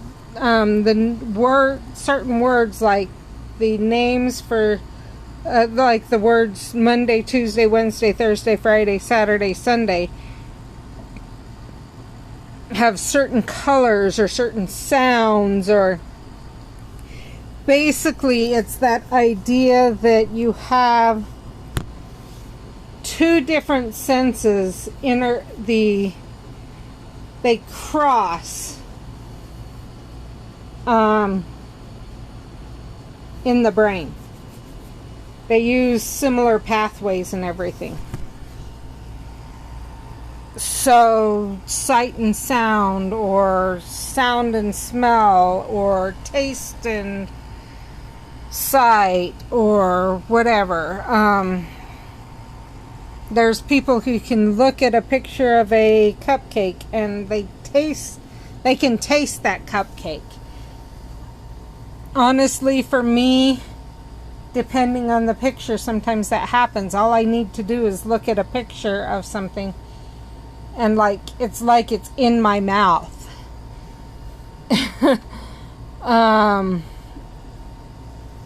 And they basically have proven it's basically the brain is a bit more active in those types of people. And that's what's happening with the synthesias. And there are multiple types of synesthesia.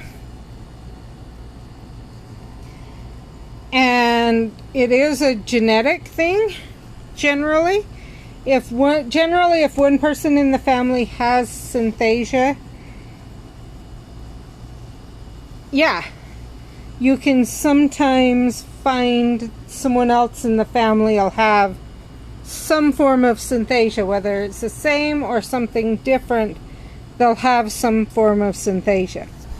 So it sounds to me like you do have synesthesia, like yours is more a visual that corresponds with everything, or maybe not everything, but some of your other senses,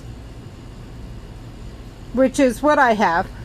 And my oldest actually has a similar thing. But on top of having EDS, and we don't know if there's a correlation here or not, I don't think so. I think it just happens to be a fluke. But every one of my kids also has some form of synesthesia.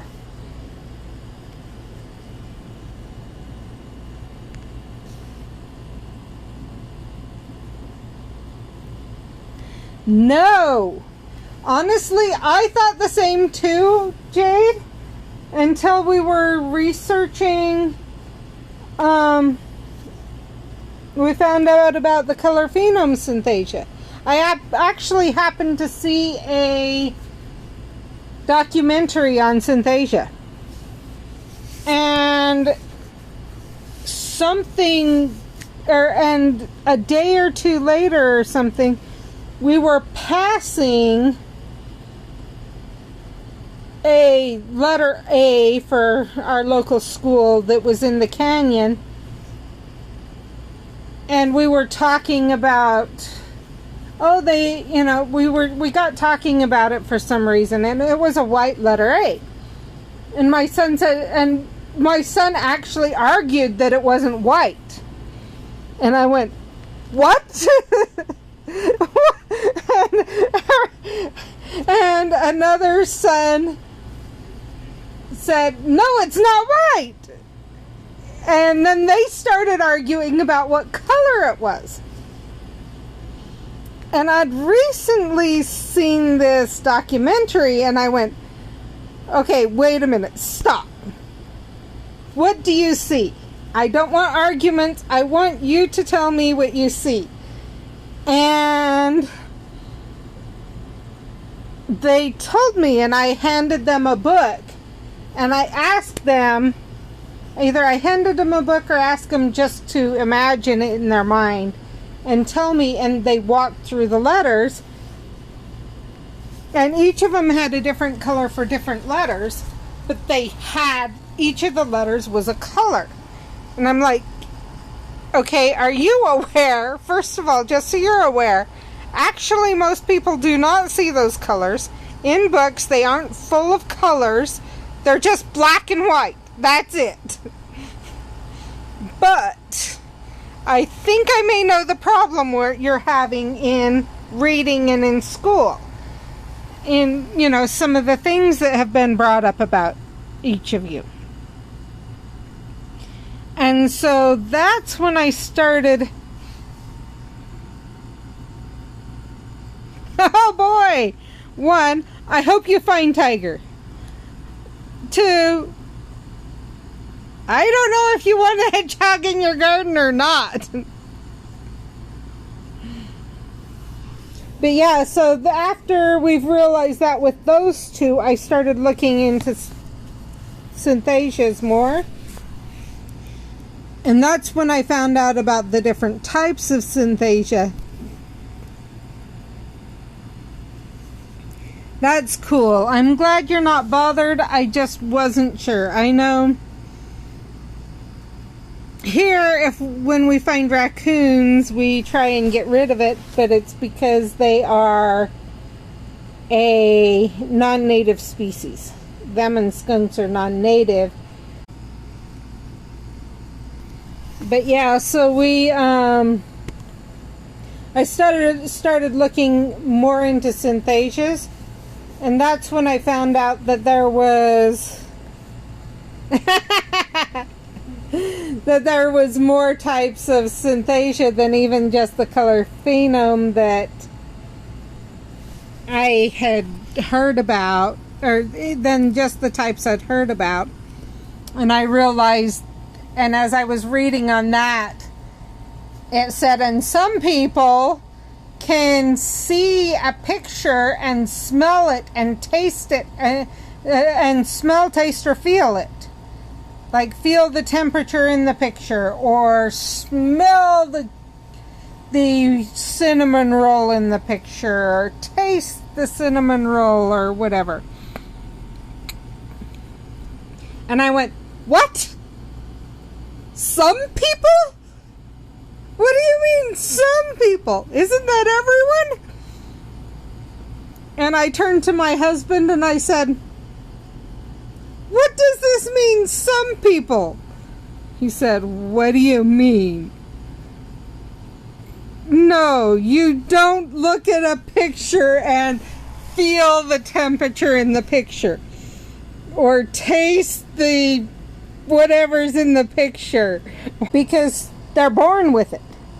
They think that everyone sees things the same way, kind of like my sons, each of them seeing the letter, capital letter A, in a certain color, and they thought everyone saw them that way, until they found out not everyone sees them that way. And so, yeah, it literally becomes a case of they don't realize. They literally do not realize, just because they live that way their whole life, and so they think that's the way it is. It's kind of like with EDS and pain. You don't know, it's not common that not everyone lives with some level of pain, until for some reason the subject comes up and you find out that no, it's actually very uncommon to be in some level of pain throughout the day. What? You mean it's not normal for at least a little bit of pain here and there, for your back to maybe twinge and hurt off and on throughout the day, even when you're a teenager, or for your knees to hurt while you're walking as a teenager, you know, growing pains, stuff. It's just put off as growing pains, but aren't growing pains just period throughout your life, or different things like that. And so, until you know differently with a genetic condition, till it comes up for some reason, you don't realize that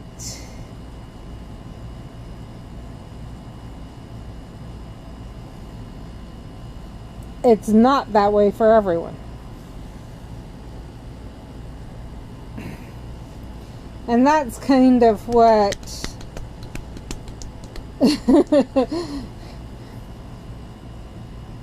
sounds good, Jess. I'm trying to watch for those two more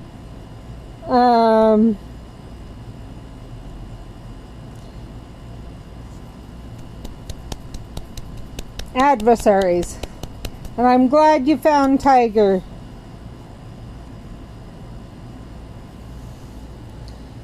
So yeah, you don't realize. It's a case of, if everyone lives in a certain way around you,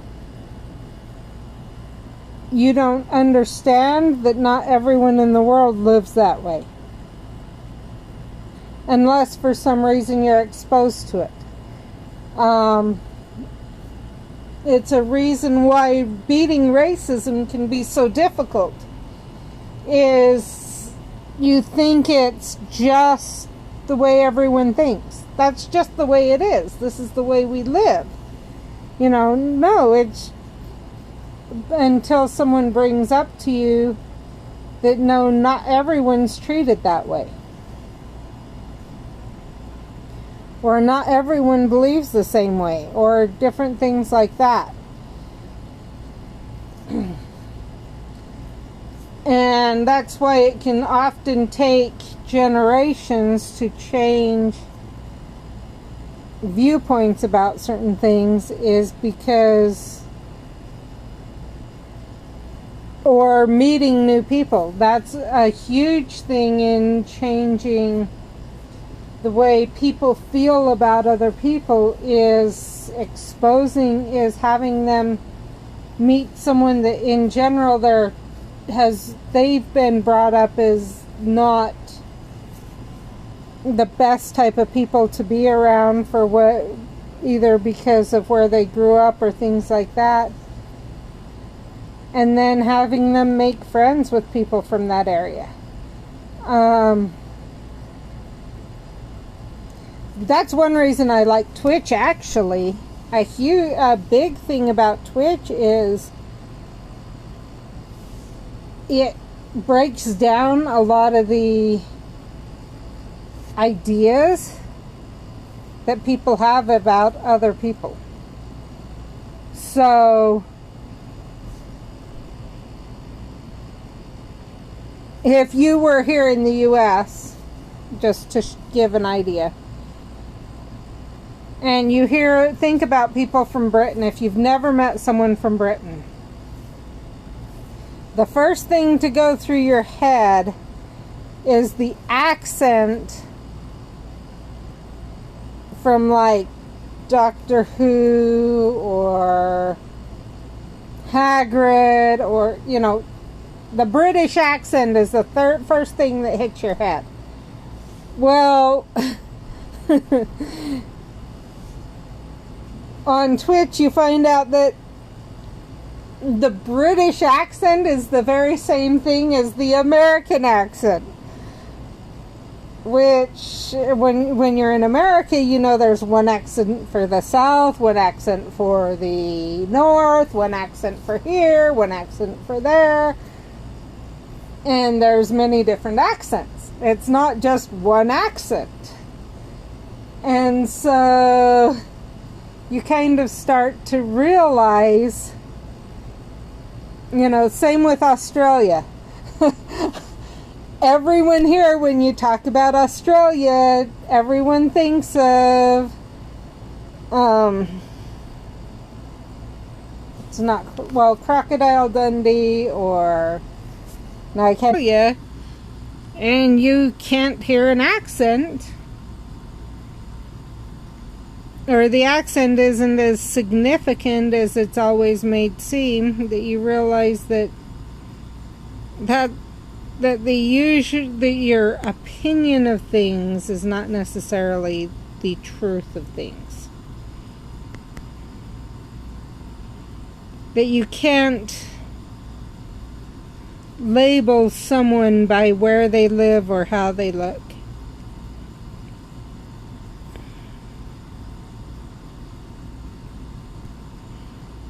Which is really strange that can relate so much to genetic conditions, but it's true.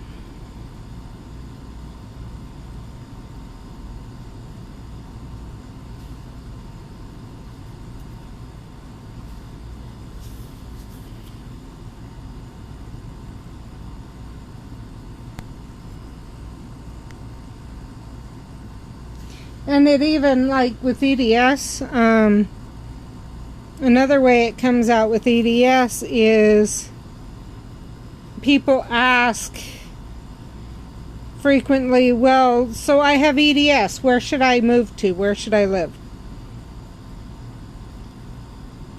And that's where would be best for me to move to. I can move, where should I move to?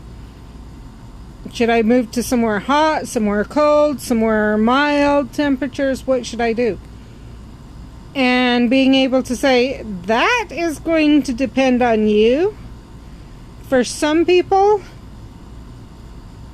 the number of people I've heard that they moved to Florida, and a lot of their pain goes away. Happens a lot. But then there's just as many people who live in Florida and say they're in pain all the time. And I struggle during the summers. And it's because of the difference in the way our body reacts to temperatures. Honestly, my daughter would probably be better off being in somewhere like Florida or something. Should be in less pain. Whereas I would be better off maybe in like Alaska all the time, because it never hits above like 70, 80 usually. So my body, that would be perfect for my body. So, and that's in the same family even.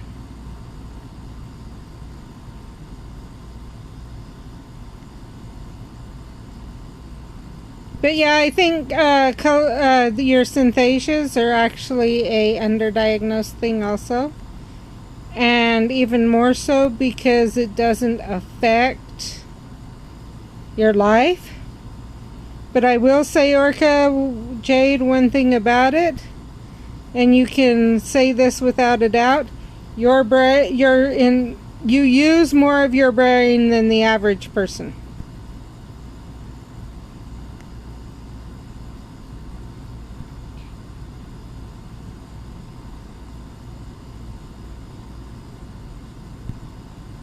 Which also, I think if I read right, actually usually happens. Synthesias generally... Yeah! Isn't it so fun? If you really can't find something to eat, and you've had enough to eat, just go get a picture. And then you can just enjoy the taste and not worry about the extra calories, other than sometimes I swear that my body puts those calories on just from looking at the picture, but that's a whole nother story. But I think I've heard that actually people with your synthesias generally score higher, generally have a higher IQ also.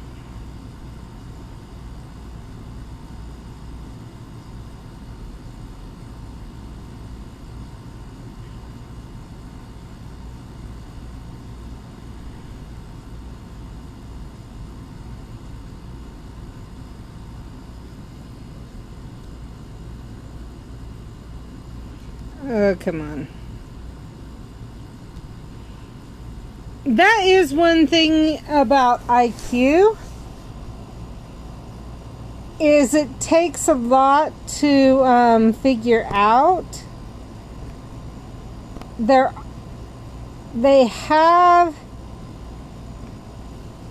figured out that there are different forms of IQ. Some of them are your life. Yeah. And so, and some people think they don't have a high IQ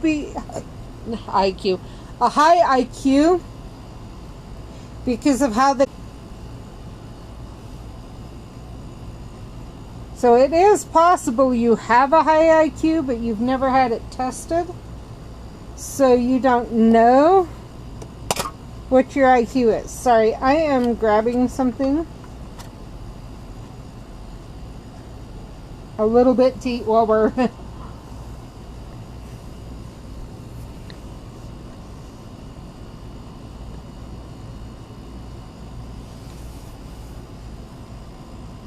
while we're chatting, just because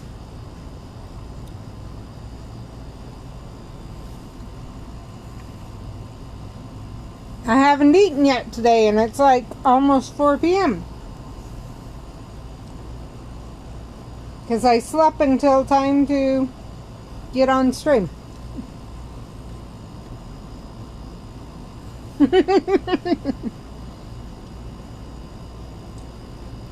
No, I mean, there are some tests that can kind of hint towards a higher IQ. But in general, it's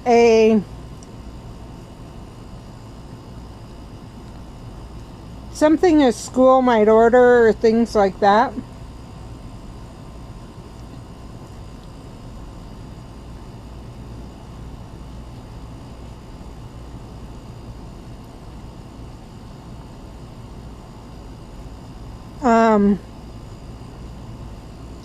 Especially if they're testing for certain things. I believe mine was checked when I was getting tested for ADHD when I was in my 20s.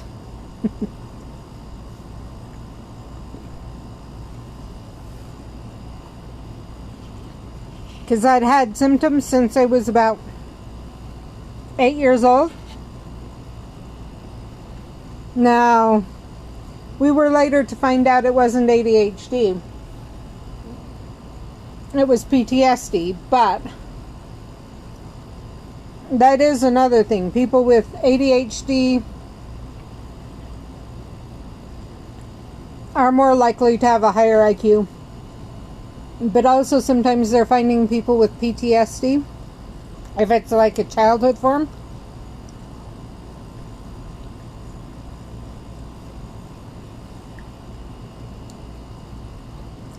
May have a higher IQ also.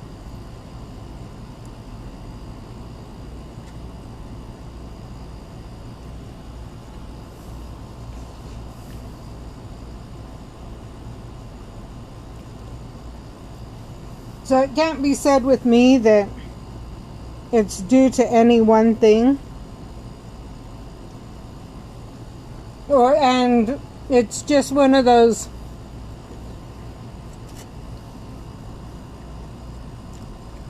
correlation, not causation things.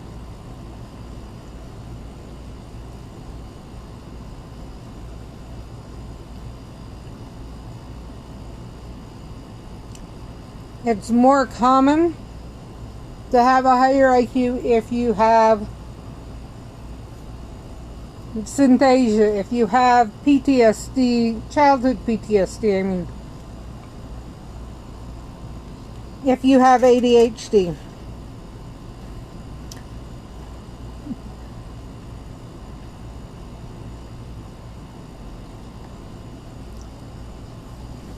But it's just more common. It's not a, if you have one of these, you definitely have this.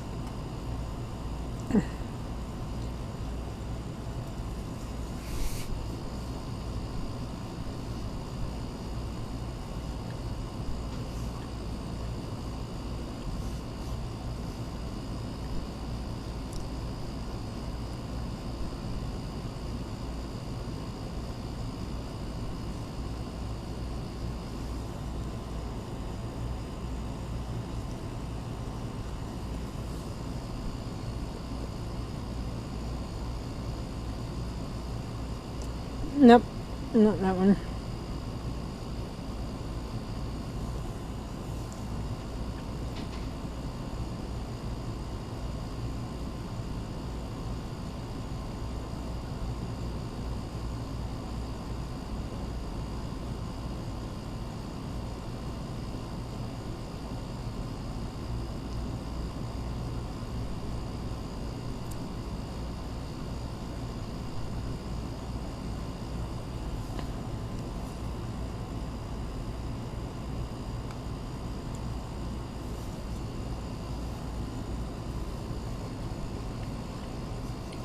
So this,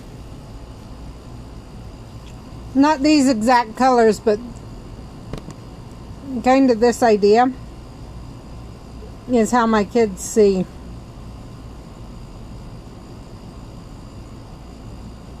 Two of my kids sees.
So,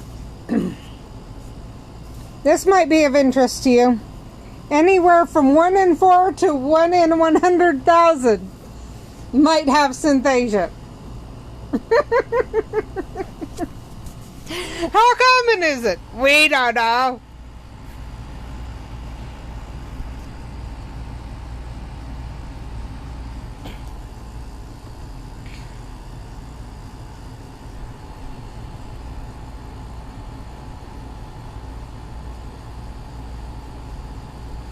Yeah, exactly.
Yep.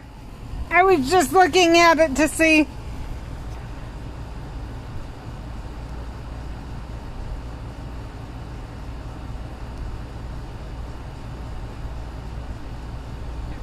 Okay.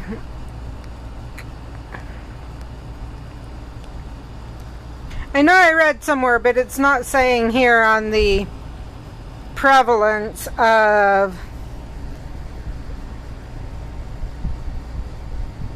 IQ.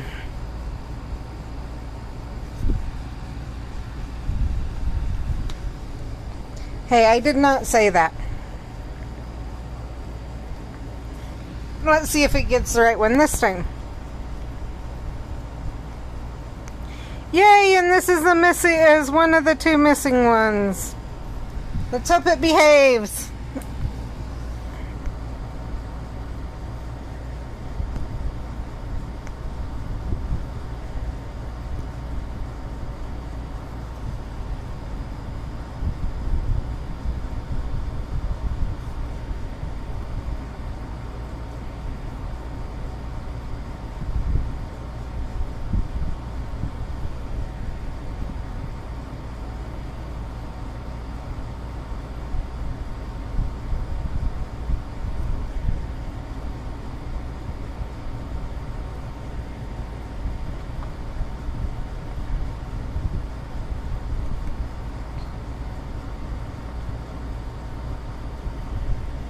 And the other one I saw once, and then we got to the dragon and it ran away.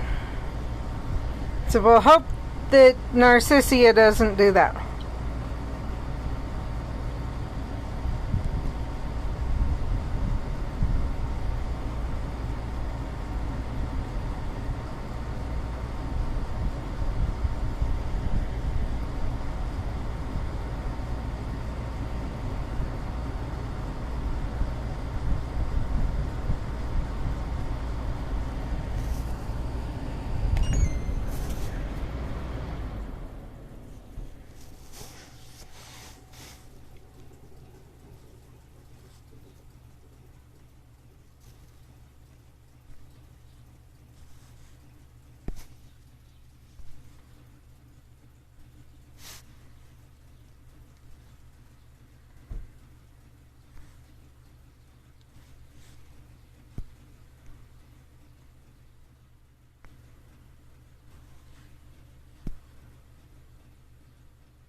There we go.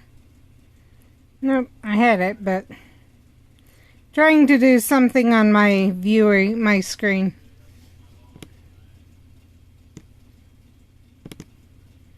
Because it's saying I have more things I can do, but I can't get to them.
Okay, time to use a potion.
Sounds like someone's having issues at work again.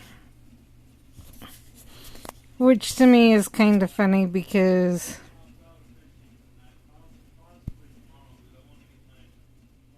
from what I understand, my son isn't having issues. And he works in the same department. And yet supposedly it's this department's the problem.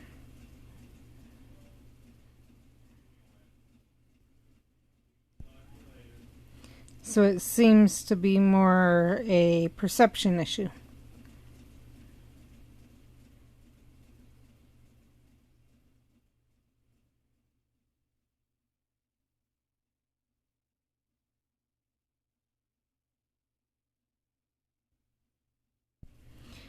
Almost done with Narcissia. Wish I had more potions, but I don't.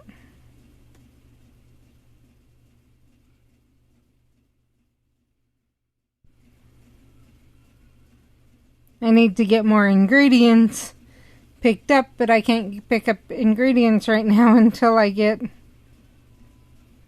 more space for ingredients. That works. Thanks, Jade. Looks like one more cast and we'll be able to...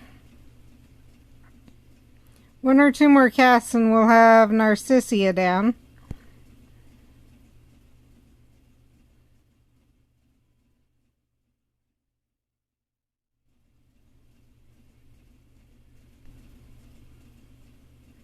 That is, if she doesn't kill us first.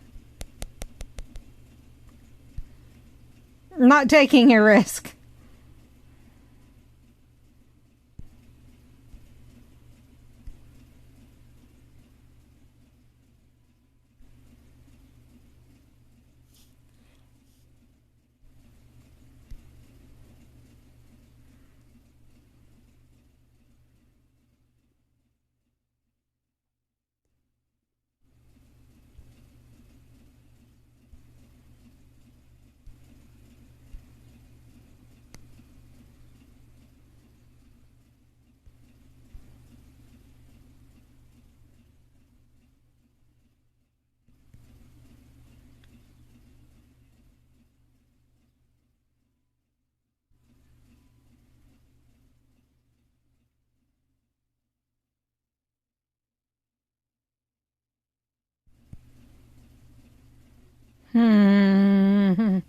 Yeah, this was the only one out there, and even though I don't need him, we can go after him while we wait for another one to show up.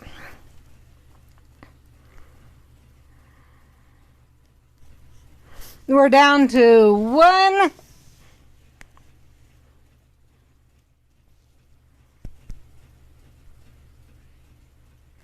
Adversary for the event.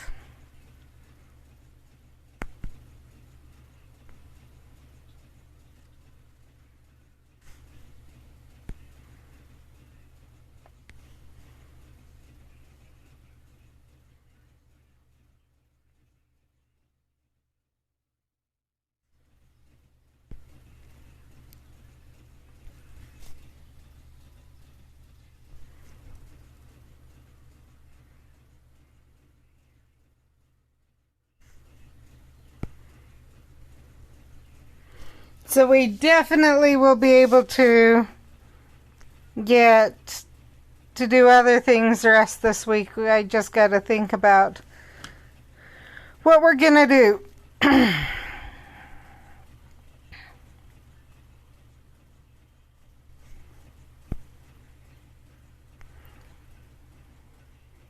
And by think about, I mean put the poll in place.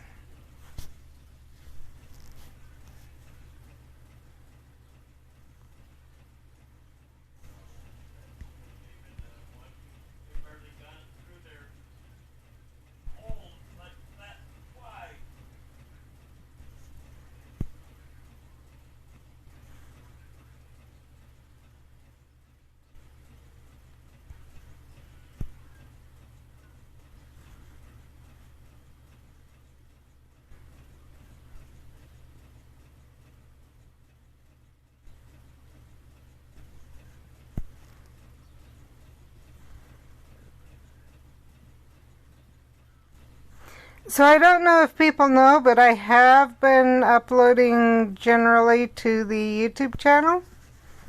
Obviously not this past week because I wasn't really home. I'll need to go through and get those uploaded, but if you missed a VOD and want to see, if you missed something and want to see it, it should be available on the YouTube channel.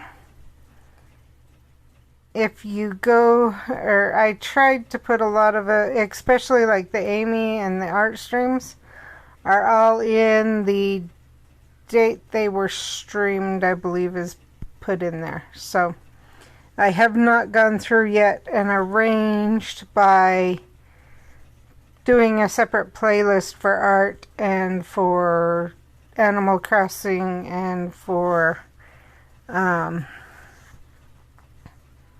writing, but they are there.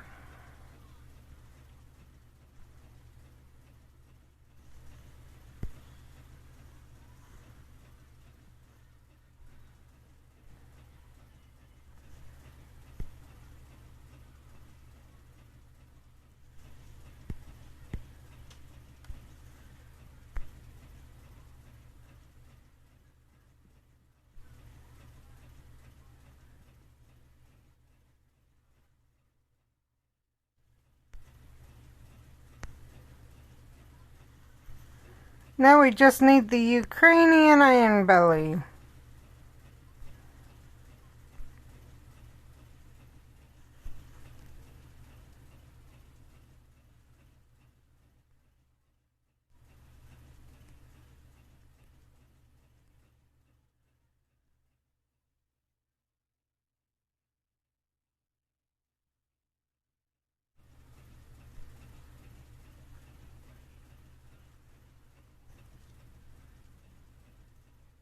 Yep.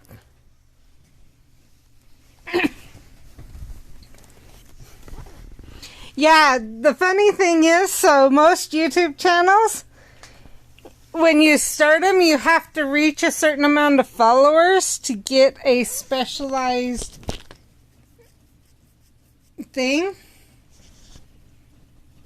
But because of when I opened up my original YouTube account, Even though I wasn't sharing things, I got the link right at the very first. And they basically grandfathered it in. So,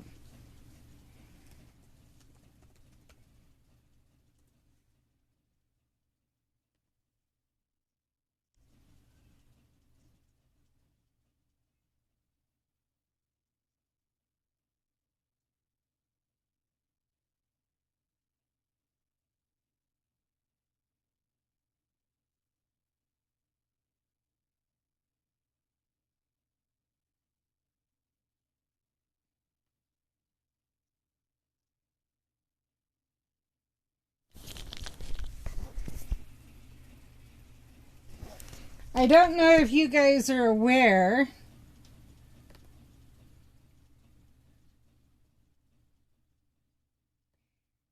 but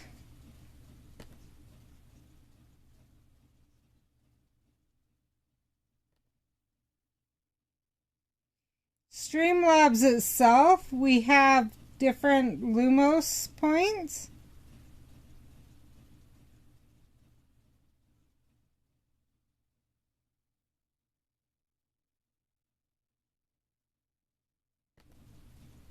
Just so you're aware.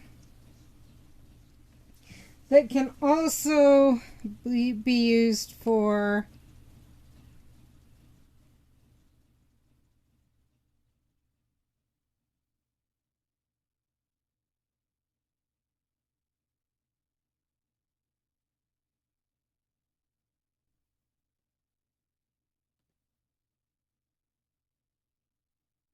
so like right now, Orchid Jade has 438 Streamlabs points.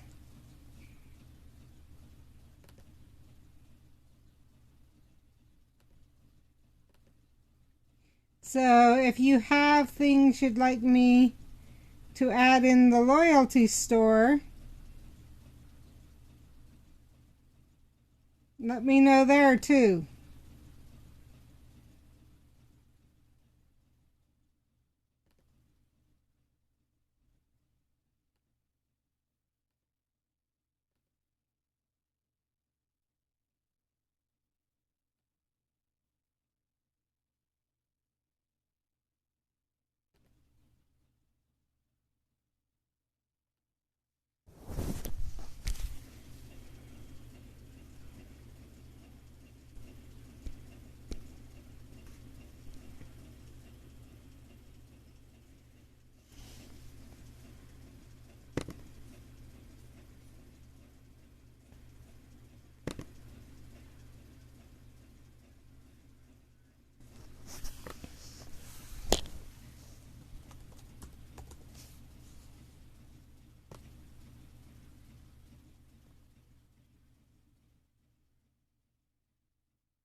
Hello.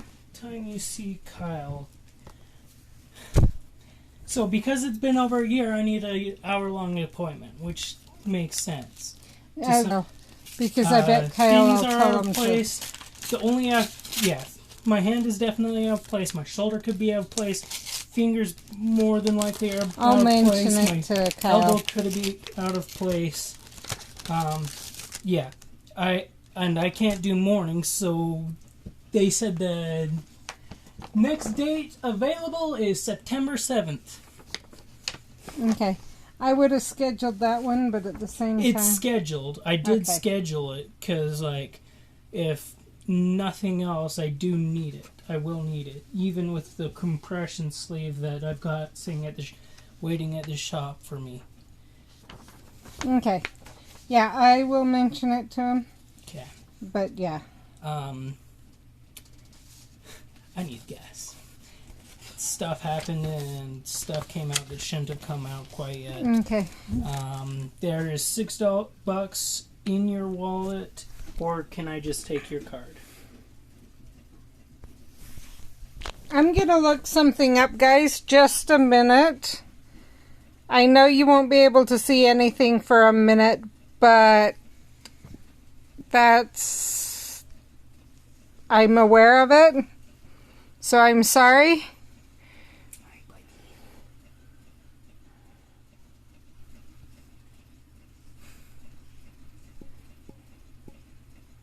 See me. So what I'm trying to do is I'm trying to look up my bank account, and I had to put my password. And to say the least, no, I trust you guys, but not that much. I am not about to let you let you see my password. Yeah, you can use it. Okay. Yeah. Thank you. Remind me to do Venmo later today. Huh? Remind me to do Venmo later today. Okay. Yeah. Thank you for talking to Kyle. That's why I mention it, is because I think Kyle will do his best to figure something out so that I'm not out of place for a month and a half. Mm-hmm. And I'm not gonna try to fight with the receptionist. Yeah. I'll. But that much won't get you as much help as if you had actually saw me enter my password. That would have been bad. In fridge. Yes, please. Thank you.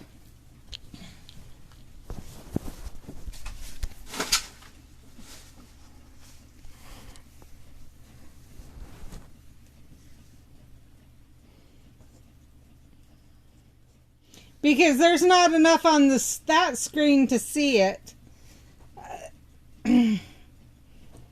But if you had seen me enter my password...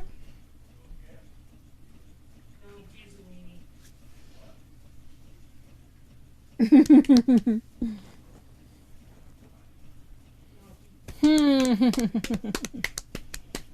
am not seeing another adversary.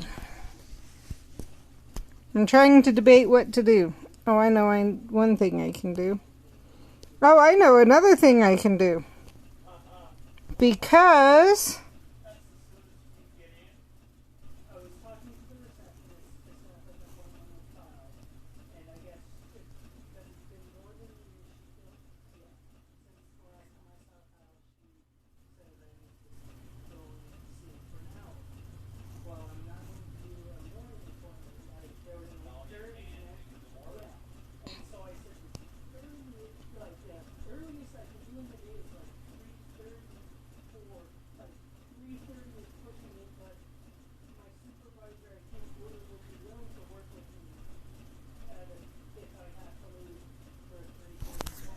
let's buy a whole bunch of room and see if then we can get some more.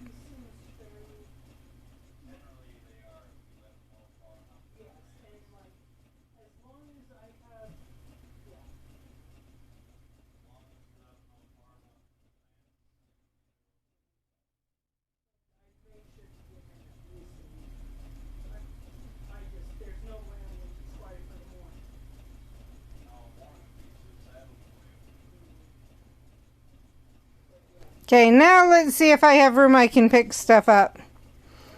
Yay, I can pick stuff up! Now what do I need?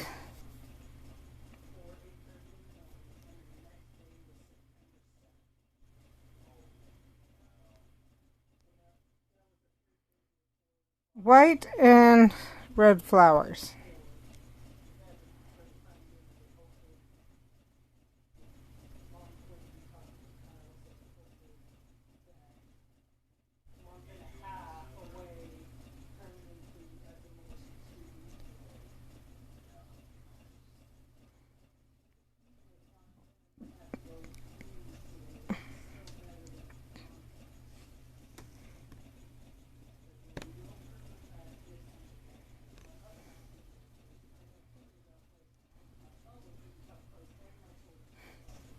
So you did hear from Steven. What he's got out is pretty common with EDS. I hate to say that, but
so that is one thing. If anyone is in the US and willing to move and looking for a job, or if they live close enough that they can get to JBS, let me know.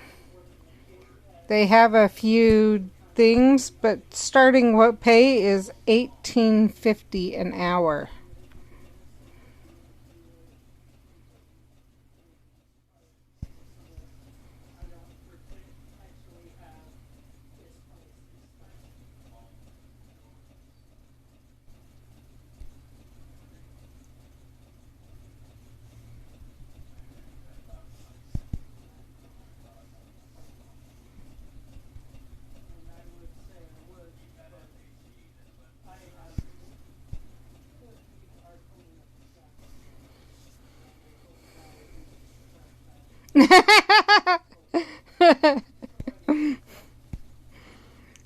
Honestly, Jade, if we could figure out a way to get you here, but I'm not sure how immigration would work with that and everything.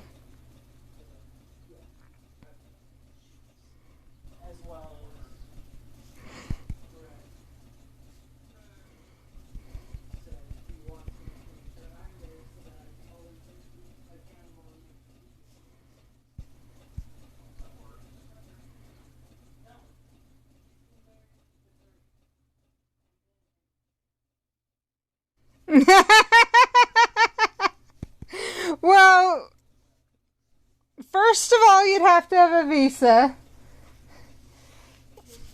And you'd actually, to be able to work here, just flying you here would be one thing, but then to be able to work, you'd have to have a different visa than to... And honestly, the easiest way to get here is to find someone to marry. And that's not even the easiest. You are talking to David, Brett. You will not find something better than you. On Facebook, I showed David, he agreed. Everyone I've showed it to is money. All that. Some women didn't even put this to condition. Walmart dumped the Panda brand ramen and bring back mac or a junk ramen. That could be pretty dangerous, considering people coming from Puerto Rico, I believe it is, have trouble and risk their lives getting here. So to come from the UK,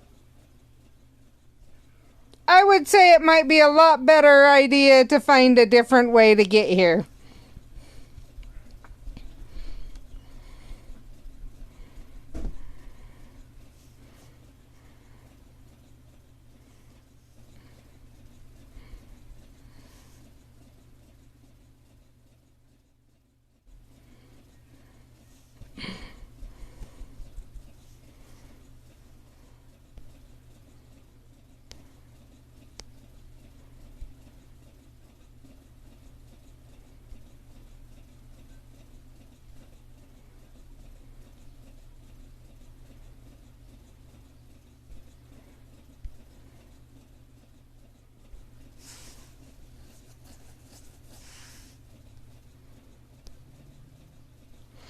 And what's funny about that is the number of people who are here in the U.S. that say they wish they could go to the U.K. because of the health care and everything else that they have there.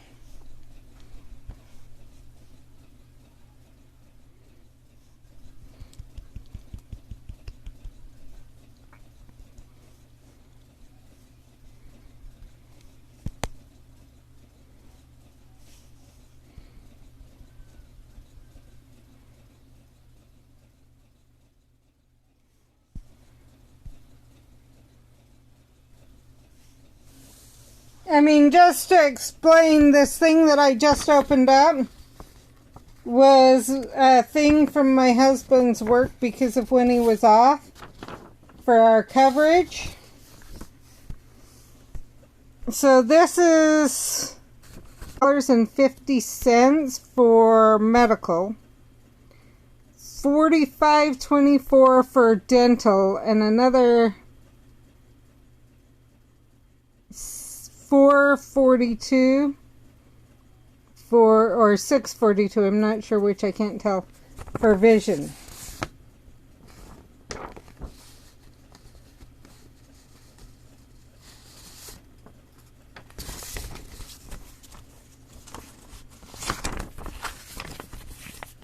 So you're talking, let's see, that comes out to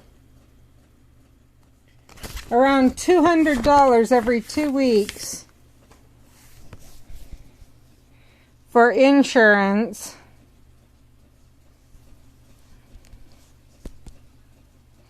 And then that doesn't even fully cover it. Then you have for an individual, I believe it's $1,500 deductible. And then after you meet your deductible, it's 80/20. If it's in network. If it's out of network, it's 50% is covered. So in network, 80% is covered. Out of network, 50% is covered until you reach a certain out-of-pocket max for in network. Out of network, it's never covered more than 50%.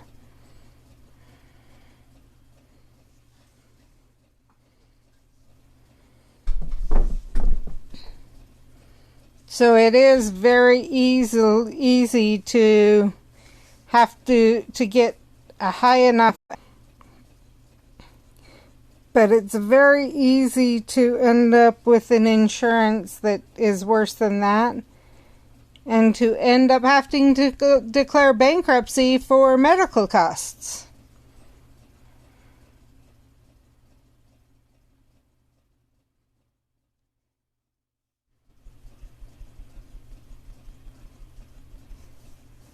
I'm debating on what to do, where I only need that one more.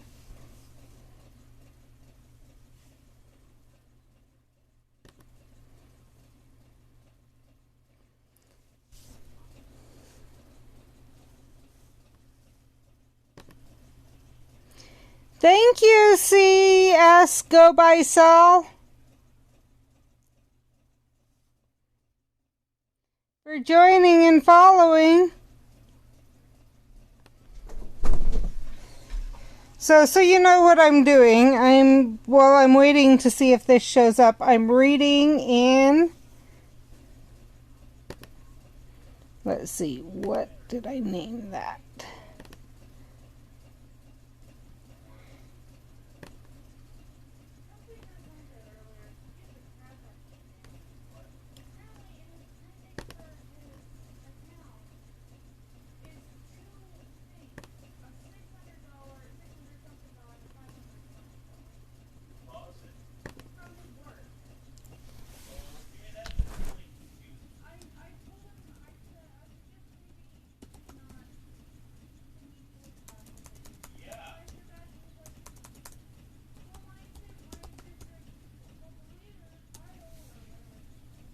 I'm actually reading there while I wait.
Val!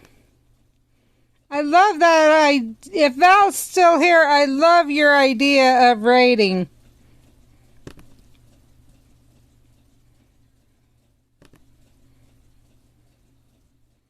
So unlike some places where they have raid trains that you have to be there for every single raid train, you have just a few, and they do raid a different channel every 30 minutes. But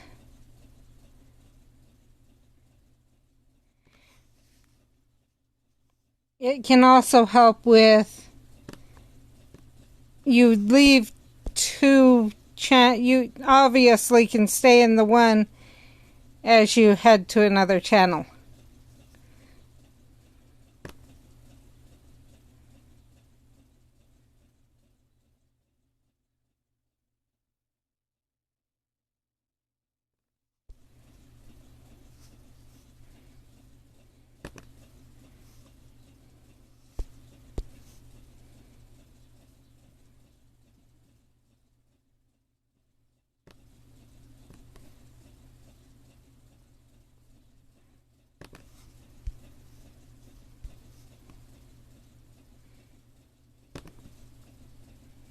Thank you for lurking, Kid Kazma.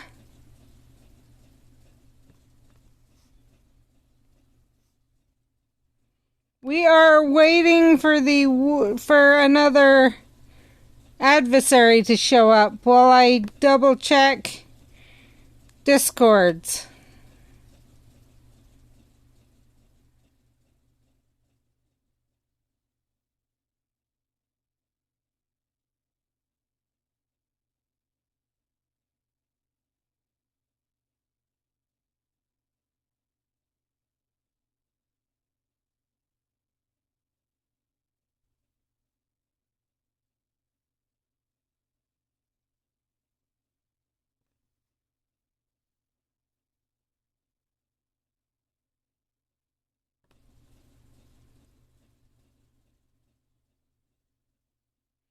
I love what Schleverson said in Discord.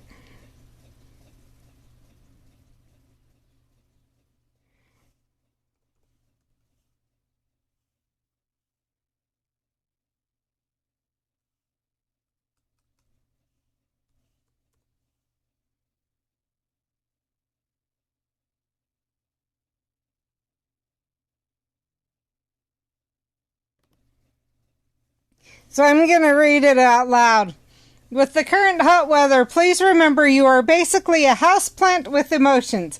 Remember to water and feed yourself and to not frazzle yourself with too much direct sunlight.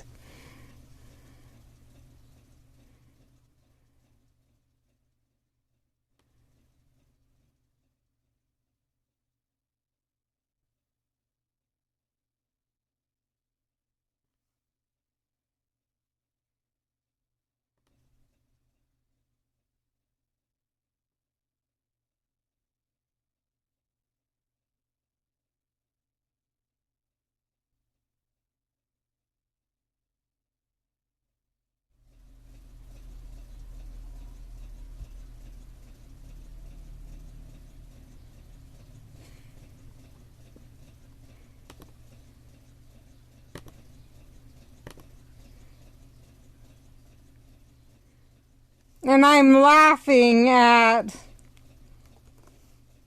TJ.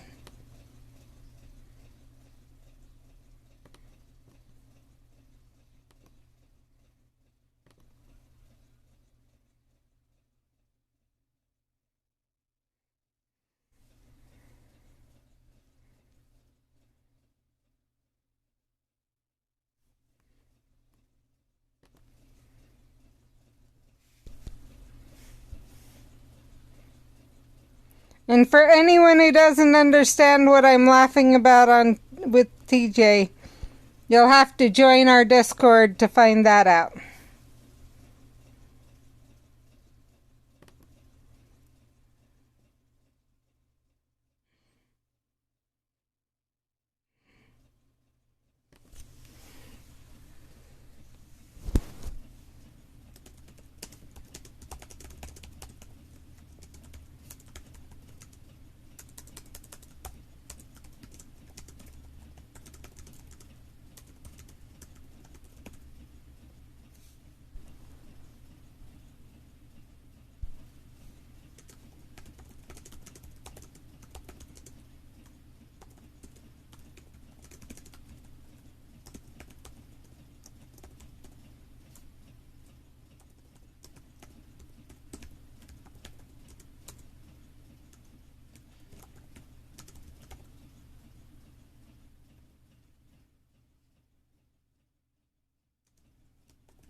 And it seems like one reason everyone's wondering if I'm raiding is because I'm one of the only people that's cool enough to be able to raid today.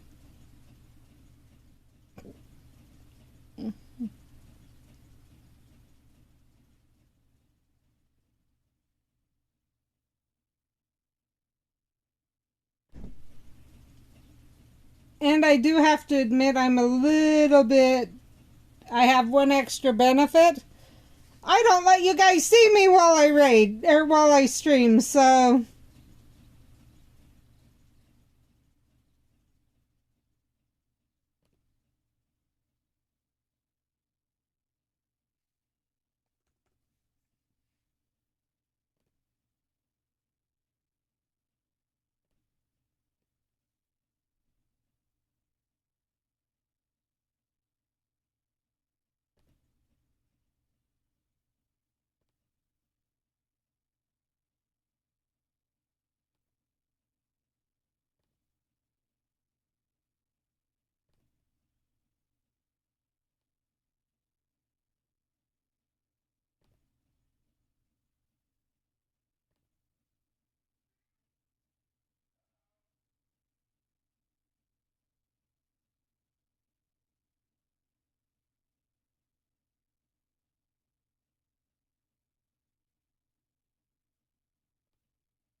Let's see, do we have... Nah, come on, why won't an adversary show up?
So I'm just quickly looking some stuff up, so if...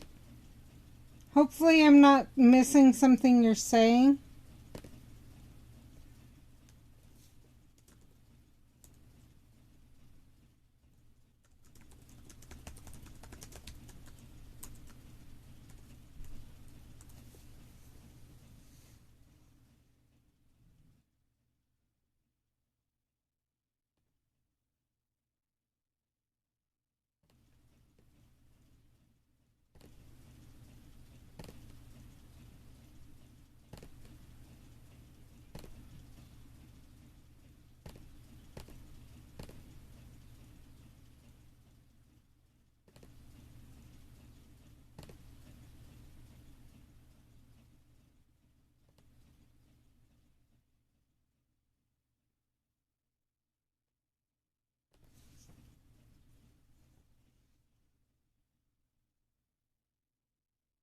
Thank you for the continued lark, Kid Chasma.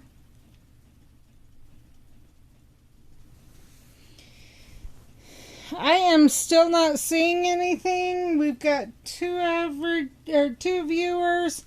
I'll give it a little while longer, but we may end up going.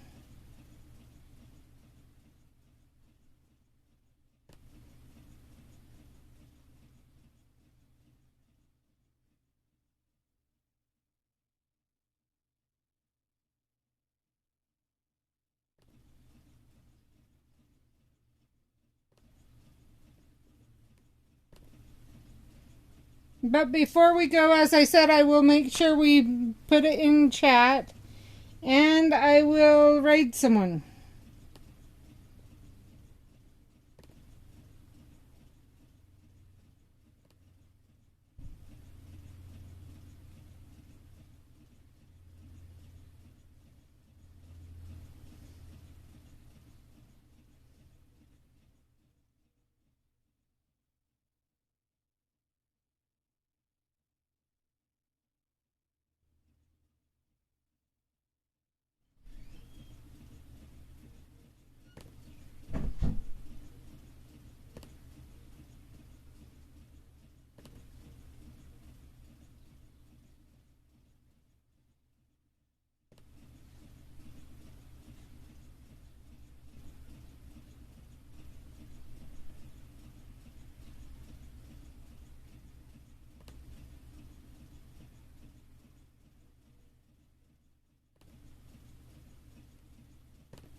Let's see. No one here?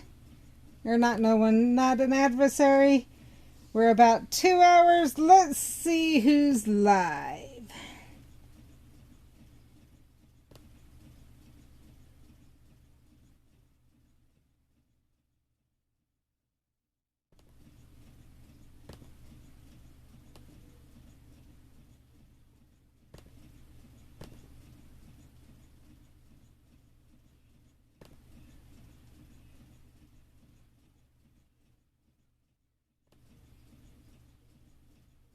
So even though you can't see, I actually am looking.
Let's see. Yeah, I'm not there. Last place to look. So far, no luck. Let's see, what if I go here?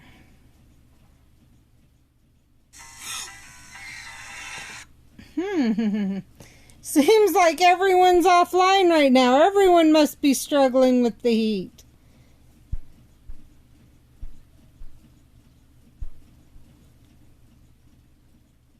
I've got a couple other places to check, thank goodness. But if it continues up, we may end up raiding the Earl of Suds, which has been like forever since I did that. Not that I'd complain, but just kind of surprising.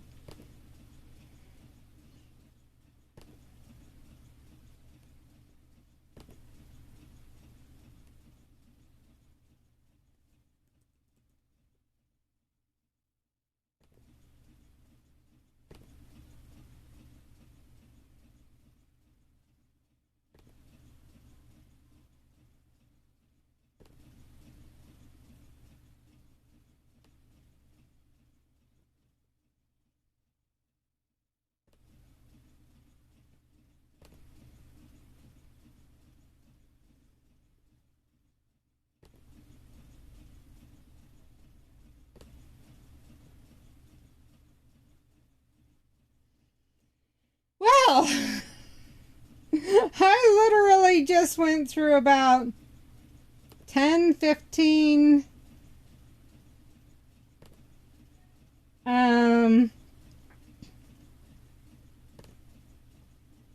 the different discords, and I can find the Earl of Suds. So we will raid the Earl of Suds. I hope you guys enjoy that. Honestly, it's an amazing channel. They are playing Legend of Zelda right now.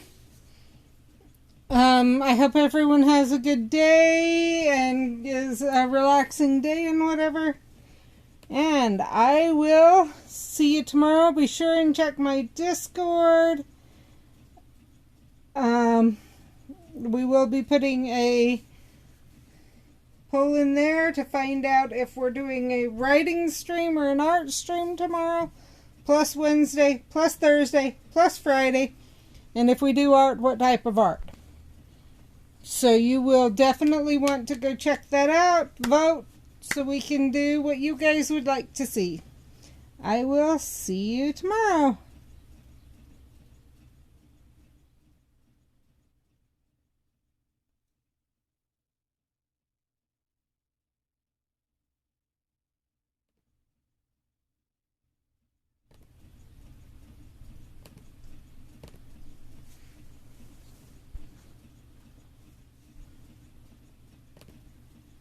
Can we please get a Pokemon stay?